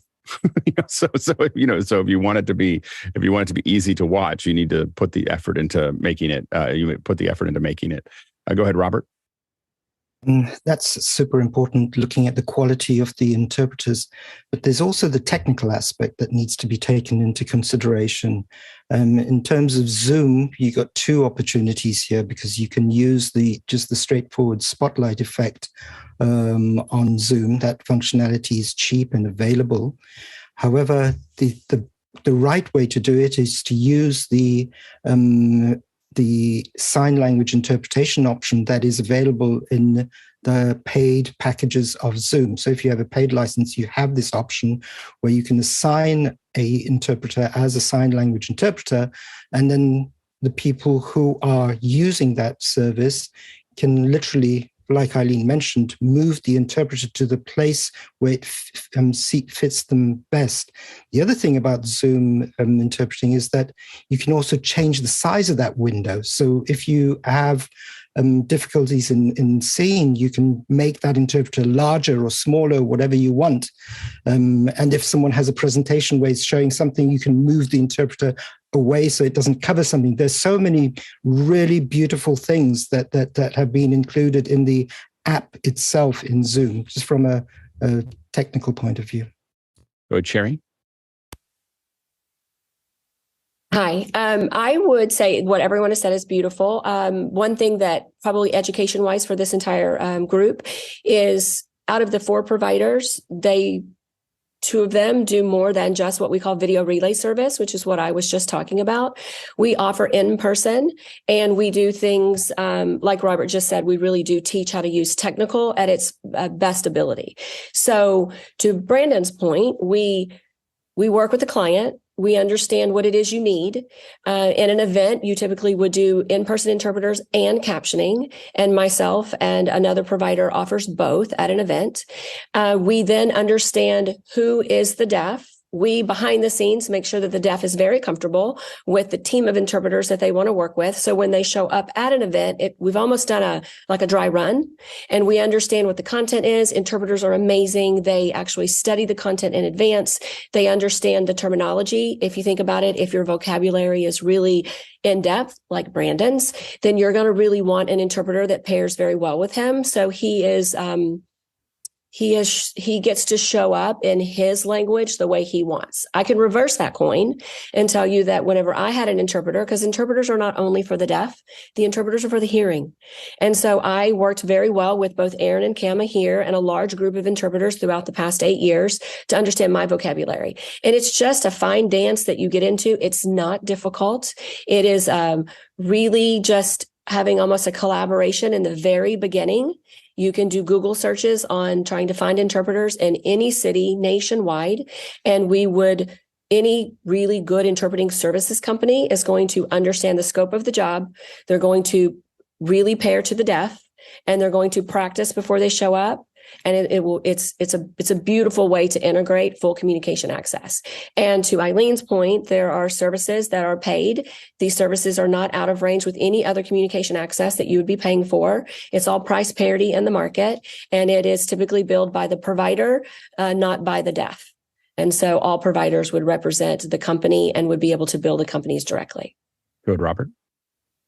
Yeah, just to Sherri's point there, we're referring to ASL. And I understand that the American community is very big, and we're referring to American Sign Language. And different languages are spoken in different countries, and those countries, I think we have a question due about to that. cultural reasons, have their own sign language. So one of the other things, Sherri was absolutely right. Who is going to be listening to the sign language interpretation? And depending on what country it is, you've got British Sign Language, you've got French Sign Language, you've got all the languages you can imagine. And so who your audience is the key question, and the way Sherri put it. I think we have a question related to that in the next question. So let's go to the next question. And it's from Keith Harrison in London, UK. How does signing work for a global audience? For example, my understanding is that ASL and British Sign Language, BSL, are completely different. Go ahead, Sherri. Yes, that is accurate. And I will say to Robert's point, there's many languages. American Sign Language is the largest. British Sign Language is probably second in line. We have done global conferences at ZURS and Purple, and you have to know who's going to sit in the audience. And knowing the audience based on the event coordinator, we will hire sign language interpreters based on the language required by the audience. Yeah, go ahead, Breden. Excellent, Brenden here. You're absolutely right. Also, considering the difference, for example, VFL with different languages and global. You're right. A global audience it's super important. There are a lot of different signs. I notice I don't understand all of them myself. Just because I know ASL does not mean I know all languages, right? I have learned some, like you do a little bit in other languages, you'll learn a little bit. This is A and BSL, and I know these are the vowels, A, E, I, O, U. So even our alphabet is different. So it's definitely no different path than any other spoken language. Go ahead, Eileen. Yeah, I would say that, yes, it's different, and that you cannot assume that because you know American Sign Language that you will understand another language another sign language. Also, America has a lot of Mexican Sign Language users as well. So ASL and Mexican Sign Language are very popular in America, as are, people coming from other countries. They come here and they generally pick up American Sign Language, but you do go to some large conferences like the World Federation of the Deaf, and you'll see multiple sign language interpreters interpreting. And there's also, I don't know how well used it is, but a universal type of sign language that is more gestural that is sometimes used for people who know it. But just in general, you don't necessarily know one language, one sign language, and the other sign language from that country. That's not the way it is. It's not. Okay. Good, Michael. Well, easy question, right? I've got a question for everybody sitting here. How many sign languages are there out there in the world? Any guesses, estimates, thoughts? Over 200. Over 200 languages, over 200 different signed languages. So, for example, one country in China, even within China, they have 10 different signed languages because of the different regions within the country. So, for example, and ironically, ASL is the most popular language. French Sign Language is where ASL was born from. So the French Sign Language and LSM, which is our Mexican Sign Language, I happen to know the 3 different sign language, Japanese, French, and a American Sign Language. But bottom line, if I were to go to France, I would also have to learn their language. It would apply to, the spoken language as well. If you go to the UN, everybody's wearing their headphones and you can hear all of the different languages. It's very similar to sign languages. Go ahead, Breden. Yeah, and I just wanted to add one tidbit. There's a lot of signing, but we all can gesture. Everybody can gesture. Typically, I love, the Mexicans who come to America, right? And the business, and I travel in IT services, right? A small business. And I'd go to a building where they all come together. You can almost gesture with them, and there's a lot of understanding. Even though we can't communicate with each other, we can gesture. That's, how communication can happen. I mean, we all have struggled in foreign countries to communicate. It's really, gesturing is a universal language. And one thing that we have discussed on our end is the support of multiple sign languages in the same stream because of the way the streams are constructed. And so basically there are, and because if you look at the screen that we're outputting now to YouTube, you have a window here, and then you have, the window that we have that's here, and then we have the sign here, right? This could be replaced.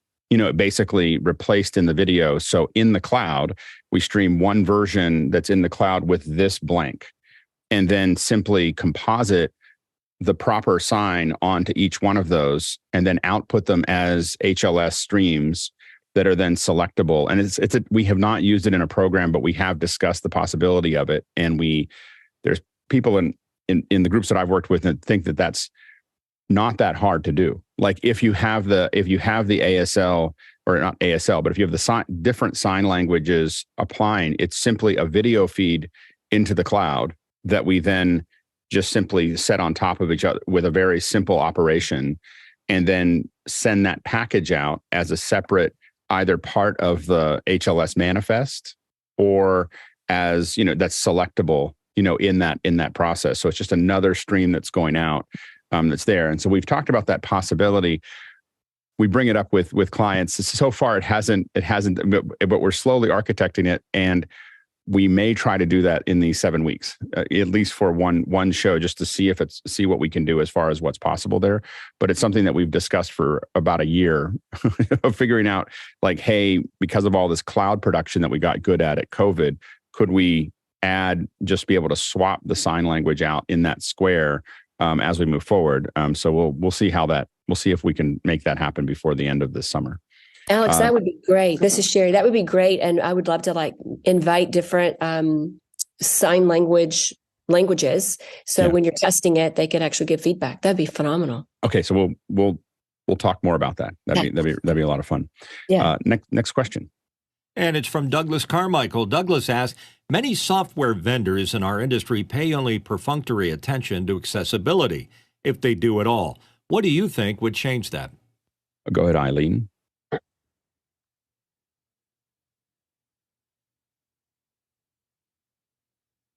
So I think just having things like this, the community of people who are technically savvy being allies and supporters, and knowing, oh, right, there's a need out there, because engineers and computer people are very much interested in solving problems. So I think that engaging the tech community in our challenges for people who have hearing and vision, all these different issues, because when you address our issues, our challenges, you probably are fixing issues that make the whole experience of being a tech recipient better. So I say that we need hearing allies, and we need people like myself, who has a hearing loss, to be in a panel like this and say to you, you know, it would be nice if there's the ability to set up the automatic captioning, and for you guys to do this pre-test where we had to test things out. I mean, that is wonderful, because we know that if people who have no disabilities, or very few like that, but people who are hearing or who have good vision, if they have to suffer, then they will fix the problem. If it's just one deaf person or one hard of hearing person, it kind of gets pushed away. So when everyone has to be accommodated, it really is a wonderful way for us to improve technology for everybody.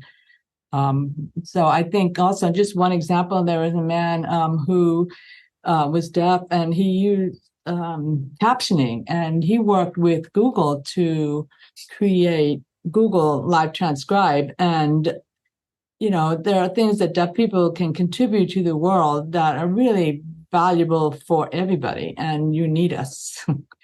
And we want to be part of everyone's life, just like we are in your family and we are at your workplace. And so working together, I think, is what's going to help improve accessibility. Go ahead, Tim. I agree with everything Eileen said. You know, we just need to include people, right? So make sure you have people on your team, and don't consider a single person with a disability to be adequate. You need to invite multiple disabilities into the conversation. So you need someone with hearing loss, with vision loss, with mobility issues, so that all of those topics can be top of mind, so that they can be addressed. Go ahead, Breden. Yes. It's a question I love, because, you know, I've worked diligently, I've worked hard, and I think, you know, it's amazing to work with a product team that provides apps, you know, especially, you know, Meta, right? Facebook, Instagram, WhatsApp, you name it. I mean, we've got a line of products. I come in and I'm deaf and I have no access. So I have to explain, this is what I need. This is what I need. It's very important. How do we change that? And by changing that, it takes giving people with disabilities opportunity to outreach, to go see them, to go understand them, to allow them to be a part of the world. You know, for example, I've noticed at Meta, all of our videos that are produced, everything that looks great, there's no, you know, people that are using sign language, as opposed to, you know, other companies that are now including people with disabilities in their production and in their videos. So if we had more companies out there that recognized, we still are very much a low percentage of those people, and people don't understand disability. They don't understand accessibility. It's still a great problem, but what we need is more people within companies with disabilities. You know, at Meta, there are two of us that I know, two of us. I'm one of them, and I've worked my tail off for 4 years and trying to educate and move throughout and try to get leadership to listen, you know, all the way up to the CTO and giving ideas and partnering with other disability, you know, community members. And we have shared. We still have a long way to go. It's a big team. It's difficult. We need more people, period, doing this work.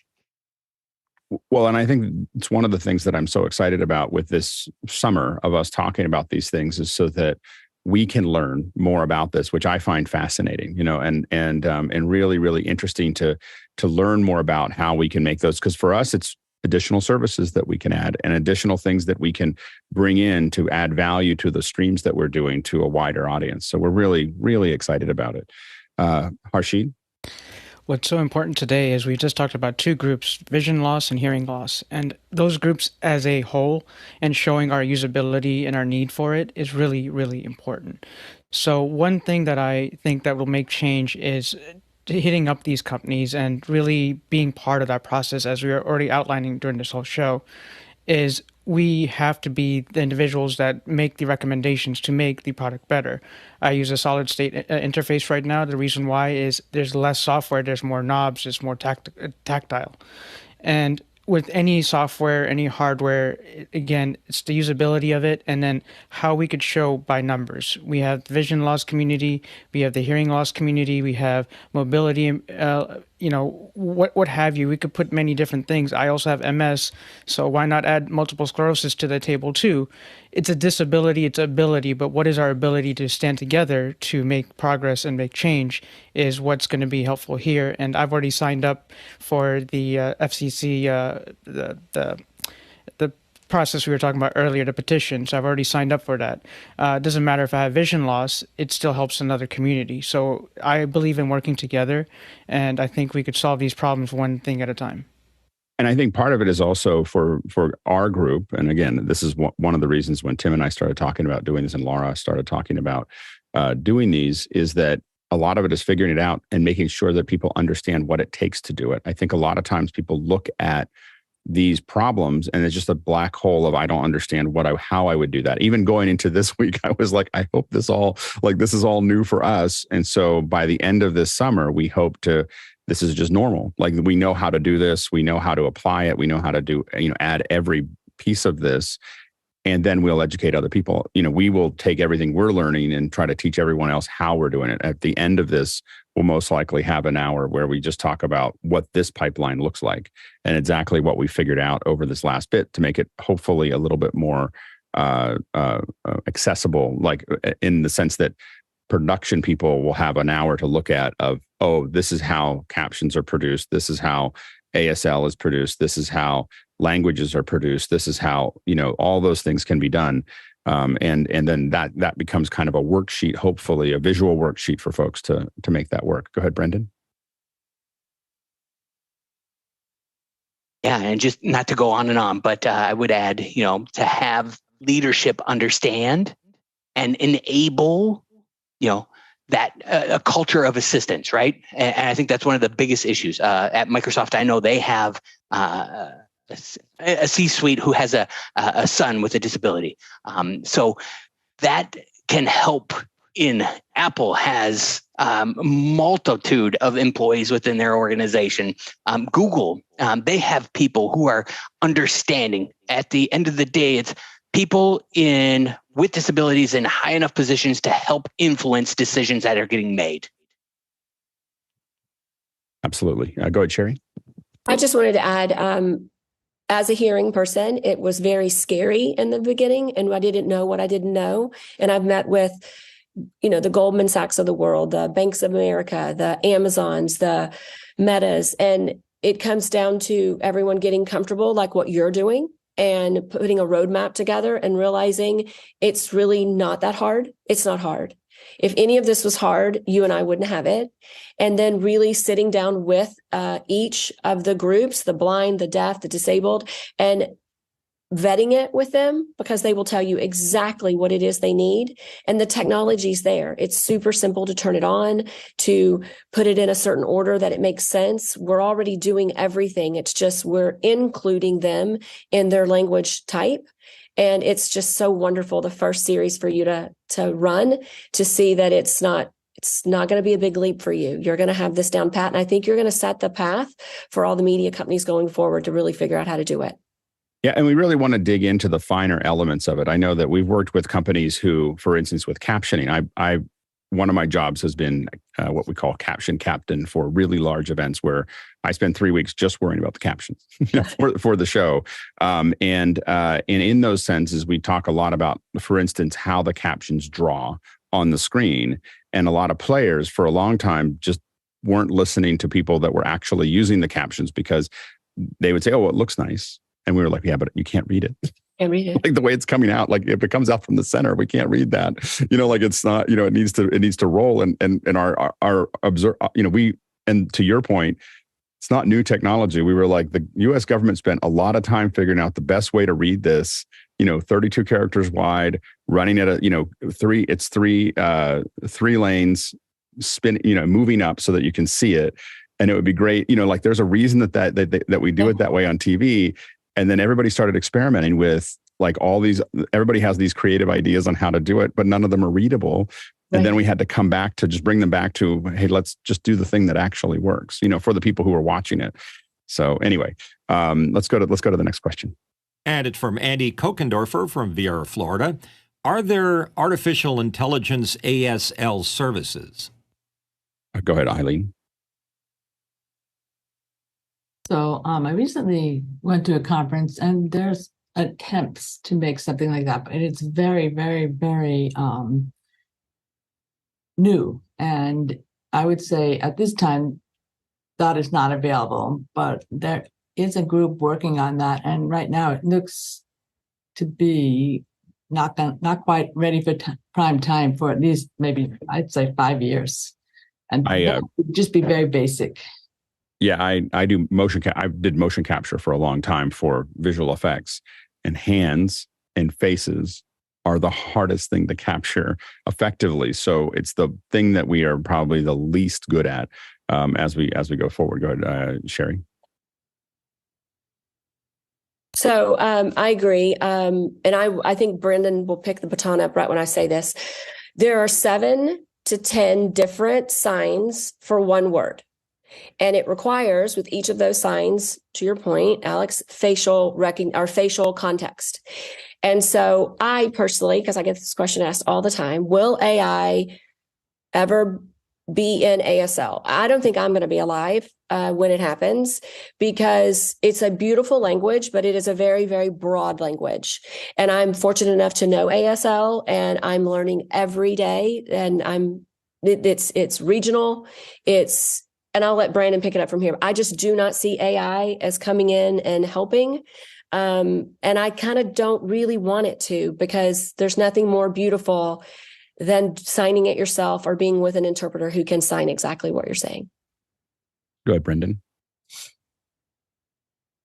Yes. Well, yes, Alex, you're right. I think that, and Sherri, you're right as well. It makes it hard for people in general when you're talking about that with Meta. I did try to push for the recognition of equality, with voice assistants. I want the same thing. Somebody can talk and something opens up. I would love the same thing to be able to capture, just to start there as I start signing something to open up or have that ability, have that feature. I've done some research and I've looked at several things and looking at what's the right thing to do or how to do it right. There's lots of differences. The signing spaces are different. The 2D, we don't have the 3D thing, but having it in 2D, it's possible. I would say that it's just going to be at the basic level for now. Over time, for AI to actually when it gets closer and closer to a human, more understandable of expression, emotions, facial expression, that type of thing. Catching the sarcasm. Will AI catch the sarcasm that I have? Will it be clear? So that also, roles reversed on the other side, if you look at English to ASL, so if you go English is going to be easier to go than ASL. So you have English moving to ASL, you're probably going to be pretty spot on with the ASL version of that, especially for basic things. And, if you're at a hotel, think about if you go into a hotel kiosk and you're struggling and somebody speaks into it and it shows somebody signing what they're speaking, that could be a benefit. But it's the challenges are so great that it's so far in the future. I think that, Murphy's Law, I think it'll exponentially grow, right?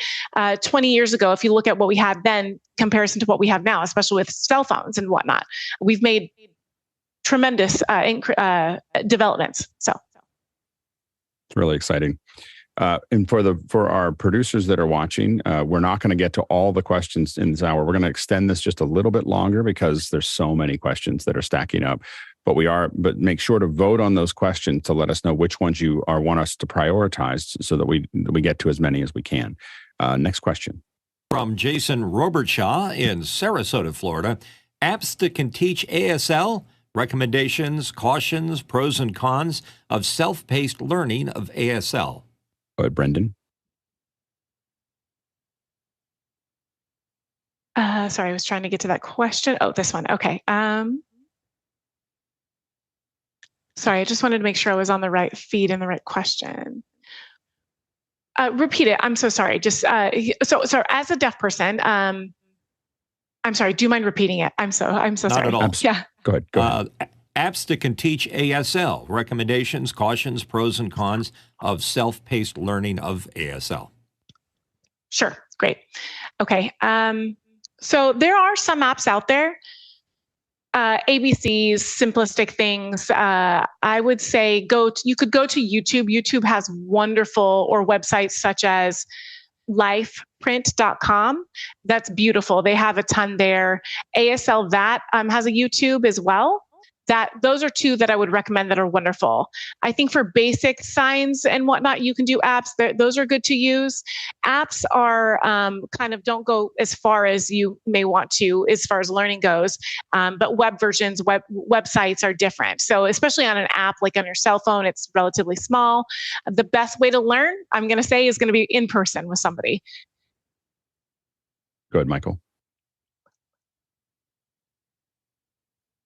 Well, one perfect example would be Sherri. She actually learned ASL from the Z community. She works with deaf employees. And so I know she's one of a good friend of mine actually works for her and, very, very fluent at ASL and never uses their voice and can sign with her. So the question is, learning ASL always, when you're learning it, always make sure that the company that you're doing is reputable and maybe founded and developed by the deaf and for the deaf. So there's going to be a lot of controversy and issues that are going on, especially right now on TikTok, where there's multiple people that, this is a sign for ASL, but in fact, this person does not know how to sign at all. So we've asked those types of people to stop doing that. They're making money, because hearing people don't know the difference. If they don't know it's wrong, they would never see it or catch it. And then also always learn ASL from, us, the deaf community. I taught ASL for 25 years. I actually have trained a whole host of interpreters out there. So always check to make sure that it's with the deaf community where the best place to learn ASL is. And don't make sure that you kind of set aside hearing people that don't know how to sign, use deaf only if you can. And the bottom line would be basically, there are different groups or categories out there. I think that ZP should offer ASL classes. Go ahead, Sherri. So thank you, Michael and Breden. I did learn from deaf through a deaf professor. I would encourage you to stay off TikTok. It is a really big thing right now where people are just teaching it wrong, which is really unfortunate. They're everywhere. For ZVRS and Purple, we're happy to guide you wherever you are. If you're a business or an individual, there's a lot of different, what I call community colleges that teach, but I am fortunate. I learned through a deaf professor. I took classes 5 days a week. Anyone working at ZVRS and Purple that are hearing are required to be able to casually sign because it's important to us. We not only hire the deaf, but we service the deaf. And I would encourage all of you that no matter where you're living or where you are, we would be happy to point you in the right direction to learn it and then get around the deaf. And they are wonderful, wonderful, wonderful community to keep you sharp and to let you continue to learn. Go ahead, Tim. Everything everyone just said, but just connect with people in the deaf community, learn from them, but also interact, find someone to talk to just so you can learn the culture and the mannerisms and the jargon and the slang.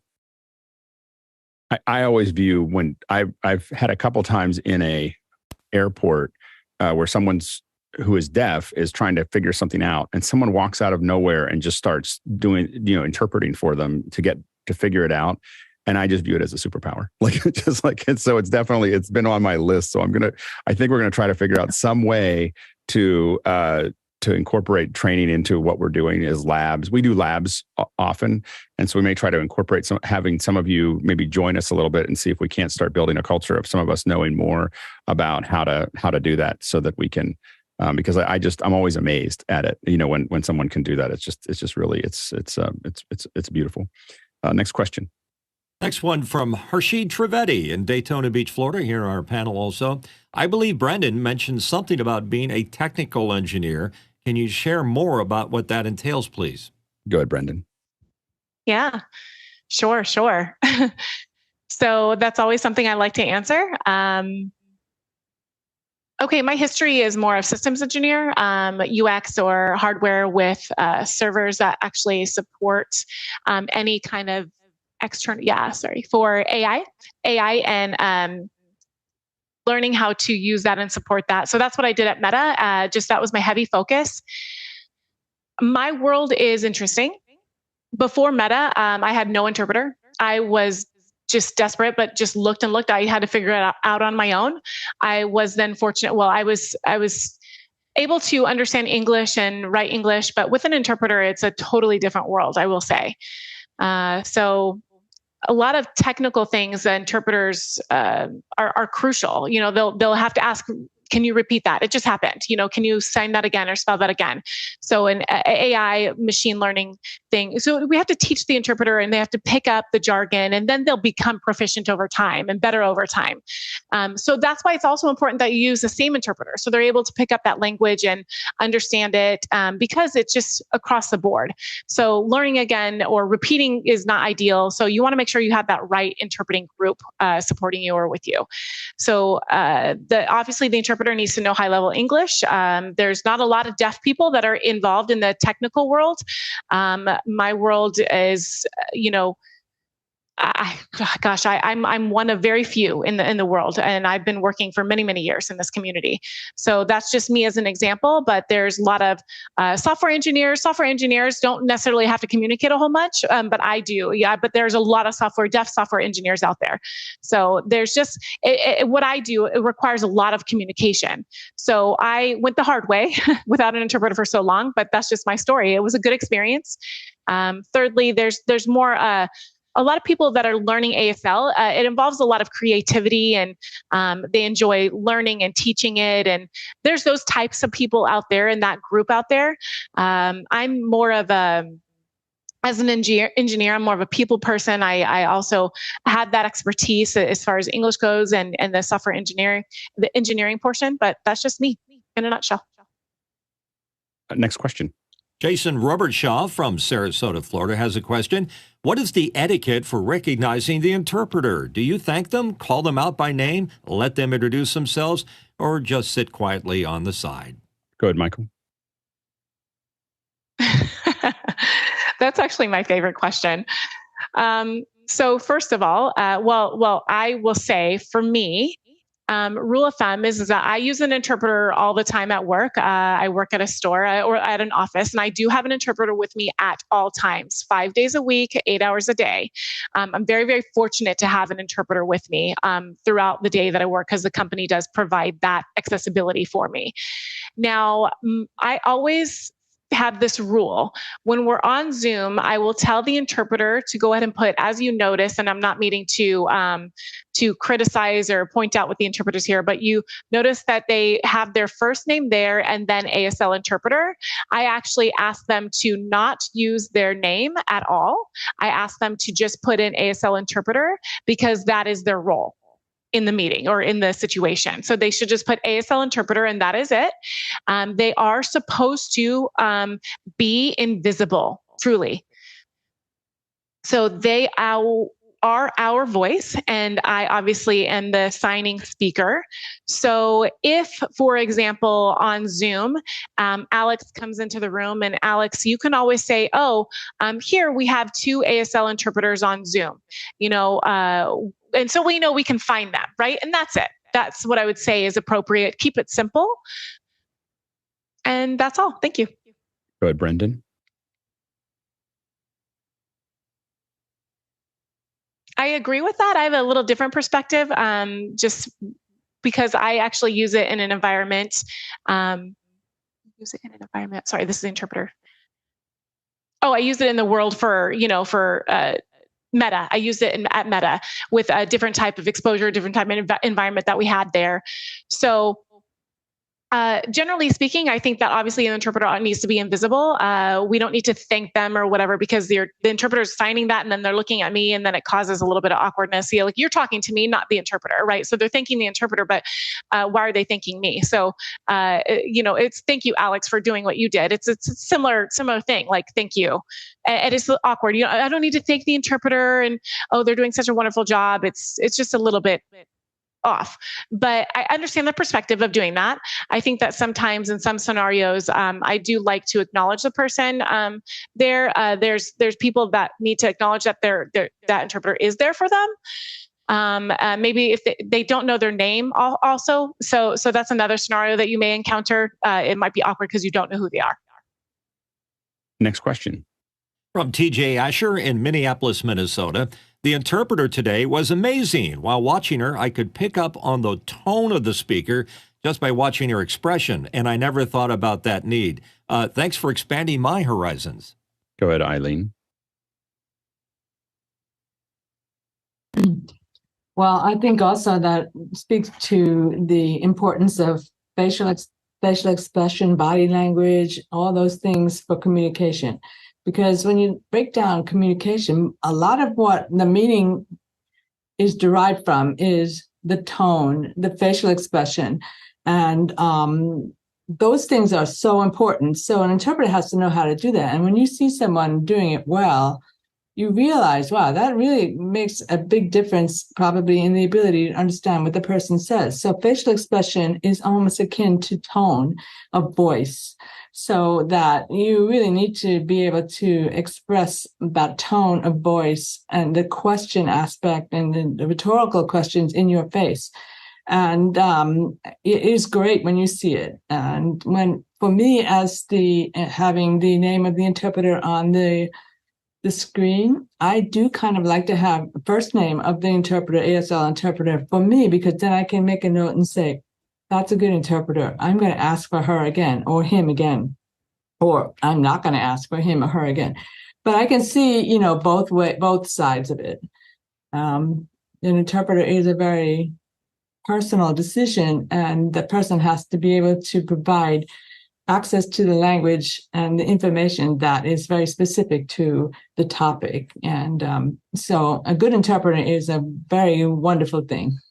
And we have the same issues when we're dealing with all interpretation of people who know the subject matter, really well versus the folks that, we have some people that have interpreters that work with them all the time. We work in the Vatican, and the Pope has 3 interpreters that always there, and we want their interpretation. We don't want, they listen to him all day. We don't want somebody else randomly to try to interpret what he's saying, because a small change in words is a complete change in the meaning. Go ahead, Breden. Yeah, exactly right. A small change in word, just like a small change in expression, can be misunderstood for people. So my wife actually has a lot of experience with that. She has facial expressions, and then she's like, "Are you mad? Are you mad?" No, I'm not mad. So the interpreter, it's really important for them to match and use the appropriate tone, the appropriate facial expressions, but it's not necessarily mean, or they're not intending to be mean. So it can be off-putting to some people and how they react. And some things are very emotional and very expressive. So making sure you're taking that appropriately, and you actually put people at comfort, especially when they're not used to facial expressions. And as you get accustomed to a person, then you know what they're like. Next question. Next question in from Grant Whitehead in Adelaide, Australia. What is the best way to test live captioning embedded in live streams before the captioning service is engaged? Go ahead, Breden. This is very important. I think somebody said earlier, making sure that you have a dry run. That's so important. And at Meta, we would have dry runs all the time. I required it before anything, 2 hours before, whatever it is, making sure that you're testing it, making sure it works right, making sure it's all good to go. Not only the captioning, but how you're framing up the interpreters or the captioning on the screen. You can explain, hey, don't show me, don't show the interpreter, show me. And so sometimes they think because the interpreter's talking, they show the interpreter, but they need to show me as well. So it is important that you do a dry run, making sure that you have time to fix it if there are any issues. Yeah, and we worry about it all the time. Like I can just say, as someone who does this a lot, that we also want our interpreters and our captioners in the rehearsals so that they can figure out what they can sort out issues with languaging and issues with technical, and write down what needs to be. Oh, this doesn't mean this; it means something else. And so the rehearsals are important as well. We often do private streams the entire day before the event, watching all of those things before we turn it on. And then we still worry. It's just the pipeline is very, very complicated. Next question. And it's John Snyder from Reno, Nevada asking, what should people who are speaking through a sign language interpreter keep in mind regarding tone, volume, cadence, etc.? Eileen? I would say that you should speak at your normal rate, your normal tone that you would be using with your regular audience. And be mindful that the interpreter will be using facial expressions, and don't really pay attention to the interpreter, because some people are like, oh, I'm not happy how she's signing it, or she's showing a lot of expression that I'm not really using. It's best to just go on with your presentation, your speech, just as normal, and then the interpreter will be using facial expressions in the appropriate manner. So I don't think you need to actually change anything about your presentation other than not be standing in front of the interpreter, or not, watch the interpreter and maybe make jokes. Please don't do that. It's not appropriate. Just go on about your presentation just like you normally would. Good, Sherri. So I'll come at it from a hearing perspective. The interpreter will be standing to your right or left, and they're communicating with the deaf. So you look at the deaf, you're talking to the deaf. To their example before, the interpreter is like a hologram. They're there for communication access. They're there to do a job, which is communicate for you and for the deaf, and have the communication be very seamless. The deaf will always keep their eyes on the interpreter, but you always keep your eyes on the deaf. And it's a unique situation that doesn't take more than a couple of seconds to really get down. This is a little easier because it's Zoom, but in a presentation like Eileen was just describing, when you're maybe on stage with them or in a group setting when they're standing next to you, a really, really good interpreter will almost feel like they're not there, which is exactly how it should be. Go ahead, Breden. Yeah, perfect. Everything you said is great. I did want to throw in there. It depends on the situation and who you're talking to and who's speaking. Just as I answered before and explained, facial expressions, and might be frightening to see how reactive they are or whatever.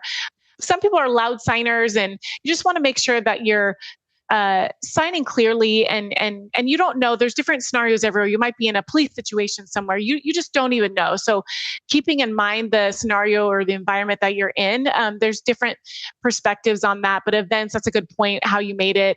There's just keep in mind there's different scenarios and you'll play them out differently. Go ahead, Robert.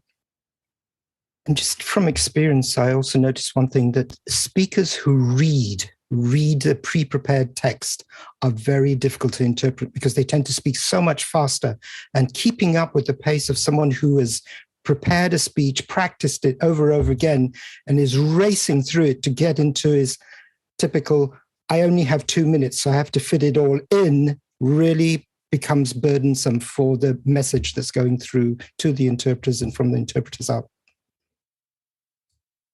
I just want to thank everybody who came. So many new faces. And this is a great kickoff for the first of 7, maybe 8 episodes. I'm thinking that the 8th one might be us discussing how all this went and looking at where we're going to go next. So I think that there's probably an 8th one there that's floating out there on the other end. I don't want to take up the 7, because this one is just such a great second hour or hour and a half or close to it. So we went a little long. But thank you all for joining us. I found the conversation fascinating, just fascinating, and really exciting. And I think it's a great kickoff for our summer. And we're going to be digging into all aspects, or as many aspects as we can over the summer, around accessibility. And our goal is to slowly, have our production team even coming from the accessibility community. And so we're, we've already designed some things in our production package that is designed specifically for people who need to see, we've changed colors and so on and so forth, and we're hoping to react to other needs as we move forward. So we're really excited about that. So thank you all for coming, and hopefully you'll come back even on some of the other subjects. We'd love to have your input and your questions throughout the summer. Thank you to the panelists, the rest of the panelists who have all been here answering, supporting us for the first hour and the second hour. We can't do this without you. Thank you to the producers who are asking all those questions. So everyone watching and asking the questions, we also can't do this without you because we don't really have a long program. We will answer questions. so it's all up to you as to how we're covering it. Were you going to say something, Michael? Yeah, no. So I just wanted to say we need to thank the interpreters as well. Thank you, and definitely thank you to the interpreters. So great. I mean, it's so great to have you here. Really, really an amazing experience. And thank you for working with us on this as we figure it out as well. And then finally, thank you to the entire team on the back end, who was a larger lift this week, trying to figure out how we're going to get all this stuff to work. There were a lot of meetings. There were a lot of trying to figure this out. There was a lot of technical things that we worked on. I just want to thank the incredible team on the back end. There's a team that makes the show, plans the show. There's teams that run the show. There's teams that develop software for the show. And we just want to thank everybody for the contribution that you made. Today we traveled the Tlaloc Traversal. Today we traveled 62,000 miles answering these questions, 100,000 kilometers. And that is 494 million bananas for scale. All right, there we go. All right, let's go ahead and jump into After Hours.